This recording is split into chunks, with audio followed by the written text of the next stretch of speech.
ലോക്സഭാ തെരഞ്ഞെടുപ്പിൽ പോളിംഗ് കുറയുന്നു. മോദി ഗ്യാരണ്ടി യേശുന്നില്ലെന്ന തിരിച്ചറിവിൽ പ്രധാനമന്ത്രി മോദി വിദ്വേഷ വർഗീയ പ്രചാരണത്തിലേക്ക് നീങ്ങി. എന്നാൽ അതും കടന്ന് ഇന്ത്യ മുന്നണിയെ കടന്നാക്രമിക്കാൻ ഇപ്പോൾ പറയുന്ന കാര്യങ്ങൾ ഏവരെയും അമ്പരപ്പിക്കുന്നതാണ്. കോൺഗ്രസിന് അംബാനി അദാനി കോർപ്പറേറ്റ് ഡീൽ ഇപ്പോഴുണ്ട്. അവരിൽ നിന്നും കള്ളപ്പണം വാങ്ങി.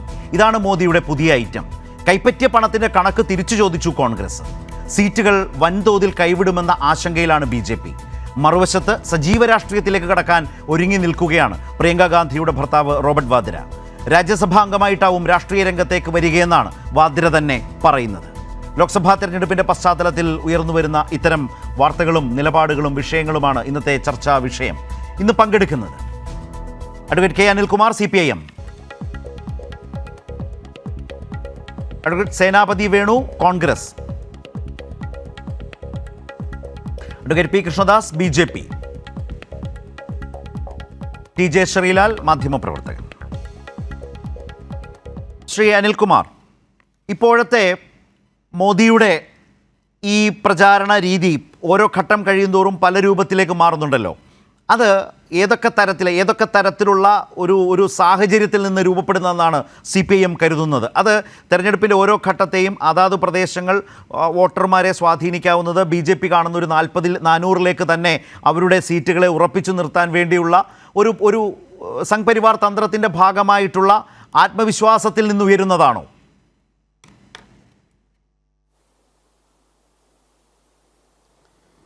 ഇന്ത്യ രാജ്യത്തിൻ്റെ ഭരണകൂടം സംബന്ധിച്ച CPMൻ്റെ ഏറ്റവും പ്രധാനപ്പെട്ട കാഴ്ചപ്പാട് അത് നമ്മുടെ രാജ്യത്തിൻ്റെ മുതലാളിത്ത ഭരണ സംവിധാനത്തിൻ്റെ മേൽക്കൈയുള്ളൊരു ഭരണകൂടമാണ് എന്നാണ്, അവരുടെ ഉപകരണമായൊരു ഭരണകൂടമാണ് എന്നാണ്. ഇത് വൻകിട മുതലാളിയാൽ നയിക്കപ്പെടുന്ന ആ വർഗത്തിൻ്റെ ഭരണകൂടമാണ് എന്നാണ്. അപ്പോൾ ഇന്ന് ഇന്ത്യ രാജ്യത്തെ ശതകോടീശ്വരന്മാരുടെ ഏറ്റവും അതിസമ്പന്നന്മാരുടെ ഒരു വർഗം, അവർക്ക് ഏറ്റവും പ്രധാനപ്പെട്ട ഒരു ഭരണ സംവിധാനമായിരുന്നു, ഇഷ്ടപ്പെട്ട ഭരണ സംവിധാനമായിരുന്നു കോൺഗ്രസിൻ്റെ എല്ലാ സർക്കാരുകളും. അതിൽ നിന്ന് വ്യത്യസ്തമായി ഇന്ത്യ ചരിത്രത്തിൽ പിറന്നു വീണ ആദ്യത്തെ സർക്കാരാണ് 2004 ഒന്നാം UPA സർക്കാർ. ഒന്നാം UPA സർക്കാരിനെ ഇന്ത്യ രാജ്യത്തെ കോർപ്പറേറ്റ് മുതലാളിമാർക്ക് തങ്ങളുടെ ഇംഗിതത്തിന് കൊണ്ടു നടക്കാനായില്ല. അതുകൊണ്ടാണ് ഇടതുപക്ഷത്തിൻ്റെ പിന്തുണയെ പ്രത്യയശാസ്ത്ര ഭാരം എന്ന പേരിൽ അടയാളപ്പെടുത്താൻ കോൺഗ്രസ് തയ്യാറായത്. ബഹുമാനപ്പെട്ട അന്നത്തെ പ്രധാനമന്ത്രി മൻമോഹൻ സിംഗ് ഇടതുപക്ഷത്തിൻ്റെ ആ പിന്തുണ ഇല്ലാതിരുന്നൊരു കാലഘട്ടമായപ്പോൾ പറഞ്ഞൊരു കാര്യം പ്രത്യയശാസ്ത്ര ഭാരം ഒഴിഞ്ഞു എന്നുള്ളതാണ്. അതിനർത്ഥം കോർപ്പറേറ്റ് മുതലാളിമാർക്ക് വേണ്ടി യഥേഷ്ടം ദുർനയങ്ങൾ നടപ്പാക്കാനുള്ള ഒരു അനുവാദം ഇടതുപക്ഷത്തിന് പിന്തുണ ഇല്ല എങ്കിൽ അവർക്ക് ലഭിച്ചു എന്നുള്ളതാണ്. അതാണ് രണ്ടാം UPA സർക്കാർ മുഞ്ഞുകുത്താനിടയായ ഏറ്റവും പ്രധാനപ്പെട്ട രാഷ്ട്രീയ സാഹചര്യം. എങ്ങനെ രണ്ടാം UPA സർക്കാർ ജനവിരുദ്ധമായി? ആ ജനവിരുദ്ധമായ രണ്ടാം UPA സർക്കാരിൻ്റെ അവസാന ഘട്ടമായപ്പോഴേക്കാണ് അഴിമതി ഏറ്റവും കേന്ദ്ര പ്രശ്നമായി ഉയർന്നു വന്നത്.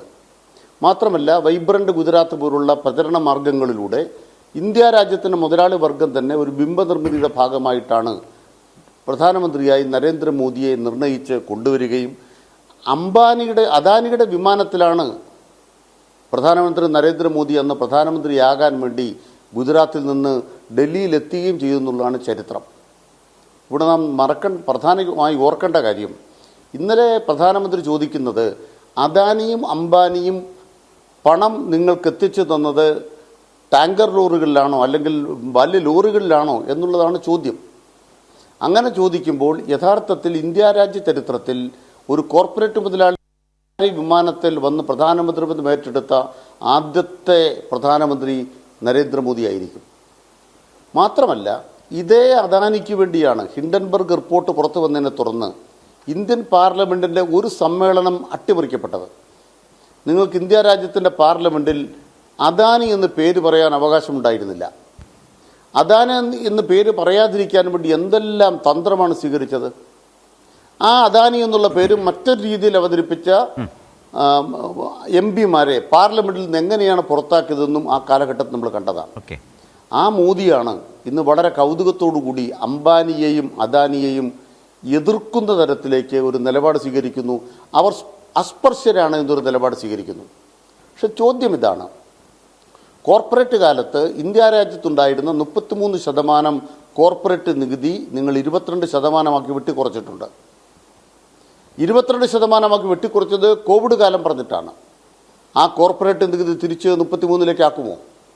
എന്താ മോദി മിണ്ടാത്തത്? ഇന്ത്യ രാജ്യ ചരിത്രത്തിൽ ആദ്യമായിട്ടാണ് കോർപ്പറേറ്റ് നികുതി എന്ന് പറയുന്നത് യഥാർത്ഥത്തിൽ മറ്റു ടാക്സിനേക്കാൾ താഴ്ന്നിരിക്കുന്നത്. ഇന്ത്യ രാജ്യത്തിൻ്റെ നികുതി വലയിലേക്ക് നമ്മുടെ ഉയർന്ന വരുമാനക്കാരായ ഇടത്തരക്കാരായ ആളുകളെല്ലാം വലിച്ചു കയറ്റിയപ്പോൾ കോർപ്പറേറ്റ് നികുതി താഴുകയും മറ്റേ നികുതി ഉയരുകയും ചെയ്തു. ഇതാണ് ഇന്ത്യയുടെ സാമ്പത്തിക ചരിത്രം. ഈ ചരിത്രത്തിൽ നിന്നുകൊണ്ട് 10 കൊല്ലക്കാലവും കോർപ്പറേറ്റ് ദാസ്യം പുലർത്തിയ ഒരു ഭരണാധികാരി ഇന്ന് അദാനിയും അംബാനിയും വെറുക്കപ്പെട്ടവരാണ്, കോൺഗ്രസ്സുകാർ അവരോടൊപ്പമാണ് എന്ന് പറയുമ്പോൾ യഥാർത്ഥത്തിൽ നരേന്ദ്രമോദി വീണ്ടും തുറന്നു കാട്ടപ്പെടുകയാണ്. ഒരു അജണ്ടയും ചെലവാകുന്നില്ല. നേരത്തെ തന്നെ ലോകനീതി സർവേ റിപ്പോർട്ട് വന്നിരുന്നു. അതിൽ ജനങ്ങൾ അഗ്നിപഥിനെ കുറിച്ച് ചിന്തിക്കുന്നു. നിങ്ങളുടെ റിട്ടയർമെന്റ് പ്രായം 4 കൊല്ലമാക്കി തീർക്കുന്ന അഗ്നിപഥിനെ കുറിച്ച് ചെറുപ്പക്കാർ ചിന്തിക്കുന്നു. കൃഷിക്കാർ, തൊഴിലാളികൾ, നമ്മുടെ രാജ്യത്തെ സാധാരണ ജനങ്ങൾ വൈകാരികമായിട്ടല്ലാതെ ജീവിത പ്രശ്നങ്ങൾ ചിന്തിക്കുന്നു എന്ന് തിരിച്ചറിയുന്നു. അതോടൊപ്പം കണ്ണു തുറപ്പിച്ച മറ്റൊരു പ്രധാനപ്പെട്ട കാര്യമാണ് ഇലക്ട്രൽ ബോണ്ട്. അഴിമതി ഇല്ല എന്ന് പറഞ്ഞ ഒരു മോദി ഗവൺമെൻറ്റാണ് ഇലക്ട്രൽ ബോണ്ടിലൂടെ CPM-ന്റെ പോരാട്ടത്തിൽ തുറന്നു കാട്ടപ്പെട്ടത്. ഈ ദേശീയ രാഷ്ട്രീയമാണ് ഇന്ന് ഇന്ത്യ രാജ്യത്തെ നിർണ്ണയിക്കുന്നത് എന്നുള്ളത് നമുക്ക് കാണാനാവും. ഇവിടെ കൃഷ്ണദാസ് 1-2 കാര്യങ്ങളുണ്ട്. അതായത് മോദി ഇത് പറയുമ്പോൾ അദ്ദേഹം പറഞ്ഞ പോലെ കൗതുകം, അമ്പരപ്പ്, ഇത് മോദി തന്നെയാണോ പറയുന്നത്? ഈ കഴിഞ്ഞ 10 വർഷക്കാലം ഏറ്റവും അധികം ചങ്ങാത്തത്തിൽ കഴിഞ്ഞ ആളുകൾ, മാത്രമല്ല അവരുടെ പണം മറ്റൊരു പാർട്ടിക്ക് പോയി എന്നൊന്നും പറയുന്നത് തെറ്റില്ല, പക്ഷേ അവരുടെ കള്ളപ്പണം എന്നാണ് പറയുന്നത്. അങ്ങനെ ഉറ്റ ചങ്ങായിമാരെ തെരഞ്ഞെടുപ്പ് വന്ന് ഒരു 4ാം ഘട്ടത്തിലേക്ക് പോകുന്നൊരു ഘട്ടം വന്നപ്പോൾ അവരെല്ലാം കള്ളപ്പണക്കാരാക്കി കൂടിയാണ് മോദി മാറ്റിയത്. കള്ളപ്പണക്കാരായിട്ടുള്ള അംബാനി, അദാനി, ഇവരുടെ കള്ളപ്പണം കോൺഗ്രസ് കൊണ്ടുപോകുന്നു, അത് ഇങ്ങനെ ഈ വഴിക്ക് കൊണ്ടുപോകുന്നു. എന്നാൽ പിന്നെ ഇത്രയും അറിയാമെങ്കിൽ അദ്ദേഹത്തിൻ്റെ കയ്യിൽ തന്നെ ഇരിക്കുന്ന, ഇപ്പോൾ ചെയ്തു വരുന്ന പോലെ ആ EDയും CBIക്കും നേരെ പോയി പ്രധാനമന്ത്രിയുടെ തന്നെ സ്റ്റേറ്റ്മെൻറ്റ് എടുത്ത് അദ്ദേഹം പറയുന്ന പോലെ ആ വണ്ടിയുടെ നമ്പരും ഒക്കെ എടുത്ത്, ജോൺ ബ്രിട്ടാസ് ഇന്നലെ അത് ട്വീറ്റ് ചെയ്തിരുന്നു, വണ്ടി നമ്പരും എടുത്താൽ ഈ വണ്ടിയും പൊക്കാം, ഈ കുറ്റവാളികളെയും പിടിക്കാം. അത് ചെയ്യാമല്ലോ. അത് ചെയ്യാതെ ചങ്ങായിമാരെ ഇങ്ങനെ കള്ളപ്പണക്കാരാക്കുന്നു. അത് യഥാർത്ഥത്തിൽ ഈ കോർപ്പറേറ്റുകൾക്ക് കളം മാറുന്നത്, രാഷ്ട്രീയ അന്തരീക്ഷം മാറുന്നത് നന്നായി മനസ്സിലാവും. 2ാം UPA സർക്കാരിൻ്റെ കാലത്ത് ആ കോർപ്പറേറ്റുകളെല്ലാം, ഞാൻ അദാനി എന്ന നിലയിലല്ല പറയുന്നത്, പക്ഷേ പൊതുവിൽ കോർപ്പറേറ്റുകളെല്ലാം വലിയ തോതിൽ UPA സർക്കാരിനൊപ്പം ഉണ്ടായിരുന്നു. അന്തരീക്ഷം മാറുന്നതിനനുസരിച്ച് അവർ വളരെ വേഗം BJPയുടെ ചങ്ങായിമാരായി മാറി പുതിയ ഭരണകൂടത്തിനൊപ്പം ചേരുന്നത് നമ്മൾ കണ്ടു. ഇപ്പോഴും അത് സംഭവിക്കുകയാണോ? അവർക്ക് വേഗം കാര്യം തിരിച്ചറിയുന്നത് കൊണ്ട് വഴിമാറുന്നു എന്ന് കണ്ടതുകൊണ്ടാണോ മോദി ഇങ്ങനെ പറയുന്നത്? ശരത്തെ, നമ്മുടെ രാജ്യത്ത് ഈ കോർപ്പറേറ്റ് വൽക്കരണത്തിന്റെ ഭാഗമായിട്ടുള്ള നടപടികളിൽ ഏറ്റവും കൂടുതൽ സമരം നടക്കുകയും അതിന്റെ ഭാഗമായി ഒരു സർക്കാർ തന്നെ താഴെ പോവുകയും പിന്നീട് തിരിച്ചു വരാൻ കഴിയാത്തവണ്ണം അത് താഴേക്ക് പോവുകയും ചെയ്തത് സാധാരണക്കാരായിട്ടുള്ള കർഷകർ ബംഗാളിൽ നടത്തിയിട്ടുള്ള സിംഗൂർ സമരവുമായി ബന്ധപ്പെട്ടുകൊണ്ടാണ്. 2006 മുതൽ ഏതാണ്ട് 2010 വരെ, 2008 അവസാനം വരെയുള്ള കാലഘട്ടത്തിൽ 2 വർഷക്കാലം നിരന്തരമായി ബംഗാളിൽ നടന്നിട്ടുള്ള ഏതാണ്ട് 1000 ഏക്കറിലധികം സ്ഥലം ഒരു കോർപ്പറേറ്റ് സ്ഥാപനത്തിന് കൊടുക്കുന്നതിനെതിരെ കർഷകർ നടത്തിയിട്ടുള്ള നിരന്തരമായിട്ടുള്ള പ്രക്ഷോഭം. ആ പ്രക്ഷോഭം നടക്കുമ്പോൾ ആ സംസ്ഥാനം ഭരിച്ചിരുന്ന പാർട്ടി ഇന്ന് ആ സംസ്ഥാനത്ത് കാലുകുത്താൻ സ്ഥലമില്ലാതെ നിലനിൽക്കുകയാണ്. അപ്പൊ കോർപ്പറേറ്റ് വൽക്കരണത്തെ കുറിച്ച് നമുക്ക് ഗീർവാണങ്ങൾ നടത്താം, പക്ഷേ അതിന്റെ പേരിൽ ഒരു സർക്കാർ നഷ്ടപ്പെടുന്ന സാഹചര്യം ഉണ്ടാവുക, കോർപ്പറേറ്റുകളെ സഹായിച്ചതിന്റെ പേരിൽ സാധാരണക്കാർ എതിരാവുക, അവർ നിരന്തരമായ ഒരു സംസ്ഥാനത്ത് നിന്ന് ആ പ്രസ്ഥാനത്തെ തന്നെ തുടച്ചു നീക്കുക ഭരണരംഗത്ത് നിന്ന് എന്നൊക്കെ പറയുന്നത് നമ്മുടെ രാജ്യത്ത് ആദ്യമായി നടന്നത് ബംഗാളിലാണ്. മറ്റൊരു സംസ്ഥാനത്തും ആ തരത്തിൽ ഒരു ഭരണമാറ്റം ഉണ്ടായിട്ടില്ല. ഒരു ജനവികാരത്തിന്റെ ഭാഗമായി ഒരു സർക്കാർ മാറുന്ന സാഹചര്യം ഉണ്ടായിട്ടില്ല. ഞാനതിൽ ഏത് പാർട്ടി എന്നോ അതിന് നേതൃത്വം കൊടുത്ത ആളുകൾ ആരാണെന്നോ ഒന്നും ഞാൻ പറയാൻ വേണ്ടി ആഗ്രഹിക്കുന്നില്ല. അതൊക്കെ സ്വയം ആലോചിച്ചാൽ നമ്മുടെ ഈ ചർച്ചയിൽ ഇരിക്കുന്നവർക്കും കേൾക്കുന്നവർക്കും മനസ്സിലാകുന്ന കാര്യങ്ങളേ ഉള്ളൂ. പക്ഷേ ഇന്ന് നടക്കുന്നത് ഒരു അസത്യ പ്രചരണത്തിന് ഒരു ഭാഗം ഇതിനകത്തുണ്ട്. അതിന്റെ പ്രധാനപ്പെട്ട കാരണം, നമ്മുടെ രാജ്യത്ത് ആരാണ് മിക്സഡ് ഇക്കോണമി സംവിധാനം കൊണ്ടുവന്നത്? നമ്മുടെ രാജ്യത്ത് നെഹ്റുവിന്റെ കാലഘട്ടം മുതൽ നെഹ്റുവിന്റെ ഇക്കണോമിക് പോളിസി എന്നുള്ള നിലക്ക് അദ്ദേഹം അവതരിപ്പിച്ചു എന്ന് കോൺഗ്രസുകാർ പറയുന്ന ഒരു മിക്സഡ് ഇക്കോണമി സിസ്റ്റത്തിലേക്ക് വന്നപ്പോൾ സ്റ്റേറ്റിന്റെ നേതൃത്വത്തിലും വ്യക്തികളുടെ നേതൃത്വത്തിലും സ്ഥാപനങ്ങളുടെ നേതൃത്വത്തിലും എല്ലാം ഒരു വിഭവങ്ങളുടെ വിതരണം ഉണ്ടായി. അതിന്റെ അടിസ്ഥാനത്തിൽ ധാരാളം ആളുകൾ പണമുണ്ടാക്കിയിട്ടുണ്ട്. നിരവധി ആളുകൾ നമ്മുടെ രാജ്യത്തെ ബിസിനസിന്റെ ഭാഗമായിട്ടുണ്ട്, തൊഴിൽ ദാതാക്കളായിട്ടുണ്ട്, അവർ തന്നെ മുതലാളിമാരായിട്ടുണ്ട്. ഇതെല്ലാം ഈ കഴിഞ്ഞ 10 വർഷക്കാലം കൊണ്ടുണ്ടായ കാര്യങ്ങളല്ലല്ലോ. 10 വർഷക്കാലം കൊണ്ട് എത്ര മുതലാളിമാർ പൊട്ടിമുളച്ച് വന്നിട്ടൊന്നുമില്ലല്ലോ. നമ്മുടെ അതെ, ആ പക്ഷേ ഇപ്പോൾ മോദി രാജ്യത്തിന്റെ ഇപ്പോൾ ഇങ്ങനെ പറയാനുള്ള സാമ്പത്തിക കാരണം എന്താണ് വിതരണം കൃഷ്ണദാസ്? മോദി ഇങ്ങനെ ഞാനൊന്ന് തെരഞ്ഞെടുപ്പ് കാലത്ത് പറയട്ടെ. പറയാനുള്ള കാരണം എന്താണ്? അല്ലല്ല, അതിന് പ്രത്യേകിച്ച് എന്താ കാരണം? കഴിഞ്ഞ 2002 മുതൽ ഏതാണ്ട് 2012 വരെയുള്ള കാലഘട്ടത്തിൽ നിരന്തരമായി മോഡിക്കെതിരെ, ബി.ജെ.പിക്കെതിരെ ഈ രാജ്യത്ത് നടന്നിട്ടുള്ള ആദ്യത്തെ വാജ്പേയി സർക്കാരിന് ശേഷം ഏതാണ്ട് 10-12 വർഷക്കാലം നിരന്തരമായി നടന്നിട്ടുള്ള കള്ളപ്രചരണങ്ങൾ എന്തായിരുന്നു? നരേന്ദ്രമോദിക്കെതിരെ രാജ്യം മുഴുവൻ നടന്നിട്ടുള്ള പ്രചരണം, ബി.ജെ.പിക്കെതിരെ രാജ്യം മുഴുവൻ നടന്നിട്ടുള്ള പ്രചരണം.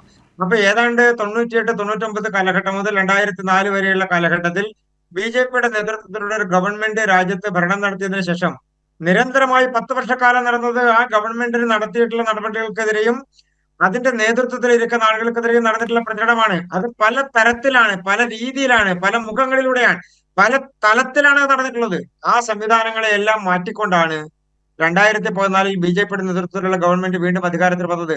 അത് ഏതെങ്കിലും ഒരു വ്യക്തിയുടെ നേതൃത്വത്തിലോ ഏതെങ്കിലും ഒരു ആളുടെ നേതൃത്വത്തിലോ അല്ല, കൃഷ്ണദാസ്, ആ കൂട്ടായിട്ടുള്ള ഒരു വിശദീകരണമൊക്കെ ജനകീയ നല്ലതാണ്, പ്രസ്ഥാനത്തിന്റെ മനസ്സിലായി. പക്ഷേ ഇപ്പോഴത്തെ കോണ്ടെക്സ്റ്റിലേക്ക് വരൂ. മോദിയെ പോലൊരു പ്രധാനമന്ത്രി, അദാനിയും അംബാനിയും അടക്കമുള്ളവർ കോൺഗ്രസിലേക്ക്, അവരെക്കുറിച്ച് കോൺഗ്രസ് മിണ്ടുന്നില്ല, അവരുടെ പണം സ്വീകരിച്ചിരിക്കുന്നു, കള്ളപ്പണം എന്ന നിലയിലേക്ക് പറയുന്നു. എന്തുകൊണ്ട്? അല്ല, അത് അവരെ കുറിച്ച് മാത്രമല്ലല്ലോ. പ്രധാനമന്ത്രി കേരളത്തിൽ വന്നപ്പോൾ കേരളത്തിലെ സഹകരണ മേഖലയിൽ നടത്തുന്ന അഴിമതിയെ കുറിച്ച് എന്താണ് സാർ ഏറ്റവും പുതിയൊരു വാർത്തയും സാഹചര്യത്തെയും കുറിച്ച് പറയുമ്പോൾ താങ്കൾ അതേ ടച്ച് ചെയ്യാതിരിക്കുകയാണിത്? പ്രധാനമന്ത്രി തന്നെ പറഞ്ഞെങ്കിൽ പിന്നെ കോൺഗ്രസ് ബി.ജെ.പി പ്രതിനിധിക്ക് അതേക്കുറിച്ച് വിശദീകരിക്കാൻ എന്താണ് മടി? അല്ല, ഞാൻ അതിലേക്ക് വരാമെന്നേ. അതിലൊക്കെ ഒന്ന് വരൂ. താങ്കൾ ഇത്രയും നേരം വരാനുള്ളൊരു സന്നദ്ധതയെ കാണിച്ചുള്ളൂ, വരുന്നില്ല എന്നുള്ളതാണ്. അല്ലല്ല, വളരെ സ്ട്രെയിറ്റ് ആണ്. എന്തുകൊണ്ടാണ് അദാനിയെ കുറിച്ച് മോദി ഇങ്ങനെ പറയുന്നത്, അംബാനിയെ കുറിച്ച് ഇങ്ങനെ പറയുന്നത്? അതിന്റെ വസ്തുത എന്താണ്? അതിലേക്ക് വരാതെ ഞാൻ പോകില്ലെന്ന്. അതേക്കുറിച്ച് അതാണ് വാർത്ത. അപ്പൊ മാസപ്പടി ഞാൻ പറയട്ടെ, മാസപ്പടി വിവാദത്തെ കുറിച്ച് കേരളത്തിൽ വന്നപ്പോൾ അദ്ദേഹം സൂചിപ്പിച്ചല്ലോ, സ്വർണ്ണക്കള്ളക്കടത്തിനെ കുറിച്ച് അദ്ദേഹം സൂചിപ്പിച്ചല്ലോ. അപ്പൊ ഈ രാജ്യത്ത് നടക്കുന്ന എല്ലാ പ്രവർത്തനങ്ങളെ കുറിച്ചും പ്രധാനമന്ത്രി അതാത് സംസ്ഥാനങ്ങളുടെ സാഹചര്യങ്ങൾക്കനുസരിച്ച്, അതാത് സംസ്ഥാനങ്ങളുടെ രാഷ്ട്രീയത്തിനനുസരിച്ച് സൂചിപ്പിച്ചിട്ടുണ്ട്. അപ്പൊ ഇതിന്റെ സാഹചര്യം എന്താണ്? കഴിഞ്ഞ കുറച്ച് നാളുകളായി ഞാനൊന്ന് പറയട്ടെ ശരത് സാർ, അത് പറയാത്തത് കൊണ്ടാണ് എനിക്ക് എല്ലാവരിലേക്കൊന്നും പോകണ്ടേ. ബി.ജെ.പി വളരെ സ്ട്രെയിറ്റ് ആയിട്ടൊരു കാര്യം പ്രധാനമന്ത്രി പറഞ്ഞു. ആ സ്ട്രെയിറ്റ് ആയിട്ടുള്ള കാര്യത്തിന്റെ ഒരു രാഷ്ട്രീയ വിശദീകരണം താങ്കൾക്ക് സാധ്യമാകും. പക്ഷെ അത് പറയാതെ താങ്കൾ വേറെ എല്ലാം പറഞ്ഞുകൊണ്ടിരിക്കുകയാണ്, ഇത് ഒഴികെ. അതിലേക്കാണ് ഞാൻ വരുന്നത്. എത്ര നേരമായി വരുന്നു എന്ന് പറയുന്നു? വളരെ സ്ട്രെയിറ്റ് ആയിട്ടുള്ള ഒരു ക്വസ്റ്റ്യൻ അല്ലേ അത്? ഞാൻ പറയട്ടെ, അതിന്റെ ഇടയിൽ കയറി പറയല്ലേ? വരാത്തത് കൊണ്ടാണ് ഇടയിൽ കയറേണ്ടി വരുന്നത്. പറയൂ. നിങ്ങൾക്ക് ഉദ്ദേശിക്കുന്ന ഉത്തരം പറയാനല്ല ഞാൻ. എനിക്കൊരു ഉദ്ദേശമില്ല. എന്റെ ഭാഗം പറഞ്ഞിട്ട് ഞാനത് അദാനി, അംബാനി, മോദി, കള്ളപ്പണം, 4ാം ഘട്ടത്തിന് തൊട്ട് മുമ്പ് ഇത്രയും ബി.ജെ.പി പറഞ്ഞുകൊണ്ടിരിക്കുന്നത് എന്തുകൊണ്ട്? ആ കോണ്ടെക്സ്റ്റ് എന്താണ്? അതിന്റെ ആരാണ് കള്ളപ്പണത്തിന്റെ വക്താക്കൾ? അല്ല ശരത്ത്, അത് പറയൂ. ആരാണ് കള്ളപ്പണത്തിന്റെ വക്താക്കൾ? കോടികൾ അഴിമതി നടത്തിയവരോ? കോടിക്കണക്കിന് അഴിമതിക്ക് ആരോപണ വിധേയരായിട്ടുള്ളവരോ? ആരാണ് ഇവരുടെ എല്ലാം ചങ്ങാതിമാർ? കേരളത്തിൽ ആരാ ചങ്ങാതി? മോദി പറഞ്ഞതിന്റെ എക്സ്പ്ലനേഷൻ, മോദി പറഞ്ഞത് എന്തുകൊണ്ട്? സാർ, എന്റെ ചോദ്യം അത്രേ ഉള്ളൂ. പ്രധാനമന്ത്രി മോദി എന്തുകൊണ്ട് ഇങ്ങനെ പറയുന്നു? കോൺഗ്രസ് ഏറ്റവും അധികം, മുന്നണി ഏറ്റവും അധികം മോദി, അംബാനി, അദാനി ചങ്ങാത്തത്തെ കുറിച്ച് പറയുന്നു, മൂലധന ചങ്ങാത്തത്തെ കുറിച്ച് പറയുന്നു. അദ്ദേഹത്തിന്റെ ഫ്ലൈറ്റിൽ വന്ന് സത്യപ്രതിജ്ഞ ചെയ്ത മോദിയെ കുറിച്ച് പറയുന്നു. ആ മോദി 10 വർഷത്തിന് ശേഷം ഈ തെരഞ്ഞെടുപ്പിന്റെ 4ാം ഘട്ടത്തിലേക്ക് പോകുമ്പോൾ മോദിയുടെ, അദാനിയുടെയും അംബാനിയുടെയും കയ്യിൽ നിന്ന് കള്ളപ്പണം വാങ്ങി അവരെക്കുറിച്ച് കോൺഗ്രസ് മിണ്ടുന്നില്ല എന്ന് പറയുന്നത് എന്തുകൊണ്ട്? അതിന് ഉത്തരം പറയേണ്ടത് ഞാനല്ലല്ലോ. അതിന് ഉത്തരം പറയേണ്ടത് രാഹുൽ ഗാന്ധിയല്ലേ. അതിന് ഉത്തരം പറയേണ്ടത് ശ്രീ സേനാപതി വേണു, നിങ്ങൾ തന്നെ പറയണം. നിങ്ങൾ പറയണം. അദ്ദേഹം പറഞ്ഞത് വെറുതെ അല്ല. ഇപ്പോൾ വളരെ ക്ലീനായി അദ്ദേഹത്തിന് പറയാം. എന്താണ് പറയാത്തതെന്ന് എനിക്ക് മനസ്സിലാവുന്നില്ല. നിങ്ങൾ ആദ്യം ഗുജറാത്തിലെ ശതകോടീശ്വരന്മാരെ കുറിച്ച് ഒക്കെ പറഞ്ഞിരുന്നു, ഇപ്പോൾ അവരെക്കുറിച്ച് പറയുന്നില്ല. അതിനുശേഷം 5 വ്യവസായികളെക്കുറിച്ച് നിരന്തരം കോൺഗ്രസ് പറഞ്ഞുകൊണ്ടിരുന്നു. പിന്നീട് അത് മാറ്റി 2 പേരിലേക്ക് ചുരുങ്ങി. ആ 2 പേരെക്കുറിച്ച് ലോക്സഭാ തെരഞ്ഞെടുപ്പ് പ്രഖ്യാപനത്തിന് ശേഷം കോൺഗ്രസ് മിണ്ടുന്നേയില്ല. അതെന്ന് വെച്ചാൽ അദാനിയെക്കുറിച്ചും അംബാനിയെക്കുറിച്ചും മിണ്ടുന്നില്ല. ഇത് രാജ്യത്തിൻ്റെ പ്രധാനമന്ത്രിയുടെ, ബി.ജെ.പി നേതാവായിട്ടുള്ള നരേന്ദ്രമോദിയുടെ ആക്ഷേപമാണ്. മാത്രമല്ല, വാങ്ങിയത് കള്ളപ്പണമാണ് എന്ന നിലയിൽ വളരെ ആധികാരികമായി ഇന്ത്യൻ പ്രധാനമന്ത്രി നിങ്ങൾക്കെതിരെ ഒരു വലിയ ചാർജ് ഷീറ്റായി പറഞ്ഞുകൊണ്ടേയിരിക്കുന്നു. അത് പറയേണ്ടത് നിങ്ങളാണ്. അദ്ദേഹം പറഞ്ഞ കറക്റ്റാണ്, ശ്രീകൃഷ്ണദാസ് പറഞ്ഞത്. എന്താണ് മറുപടി? ശരത്തെ,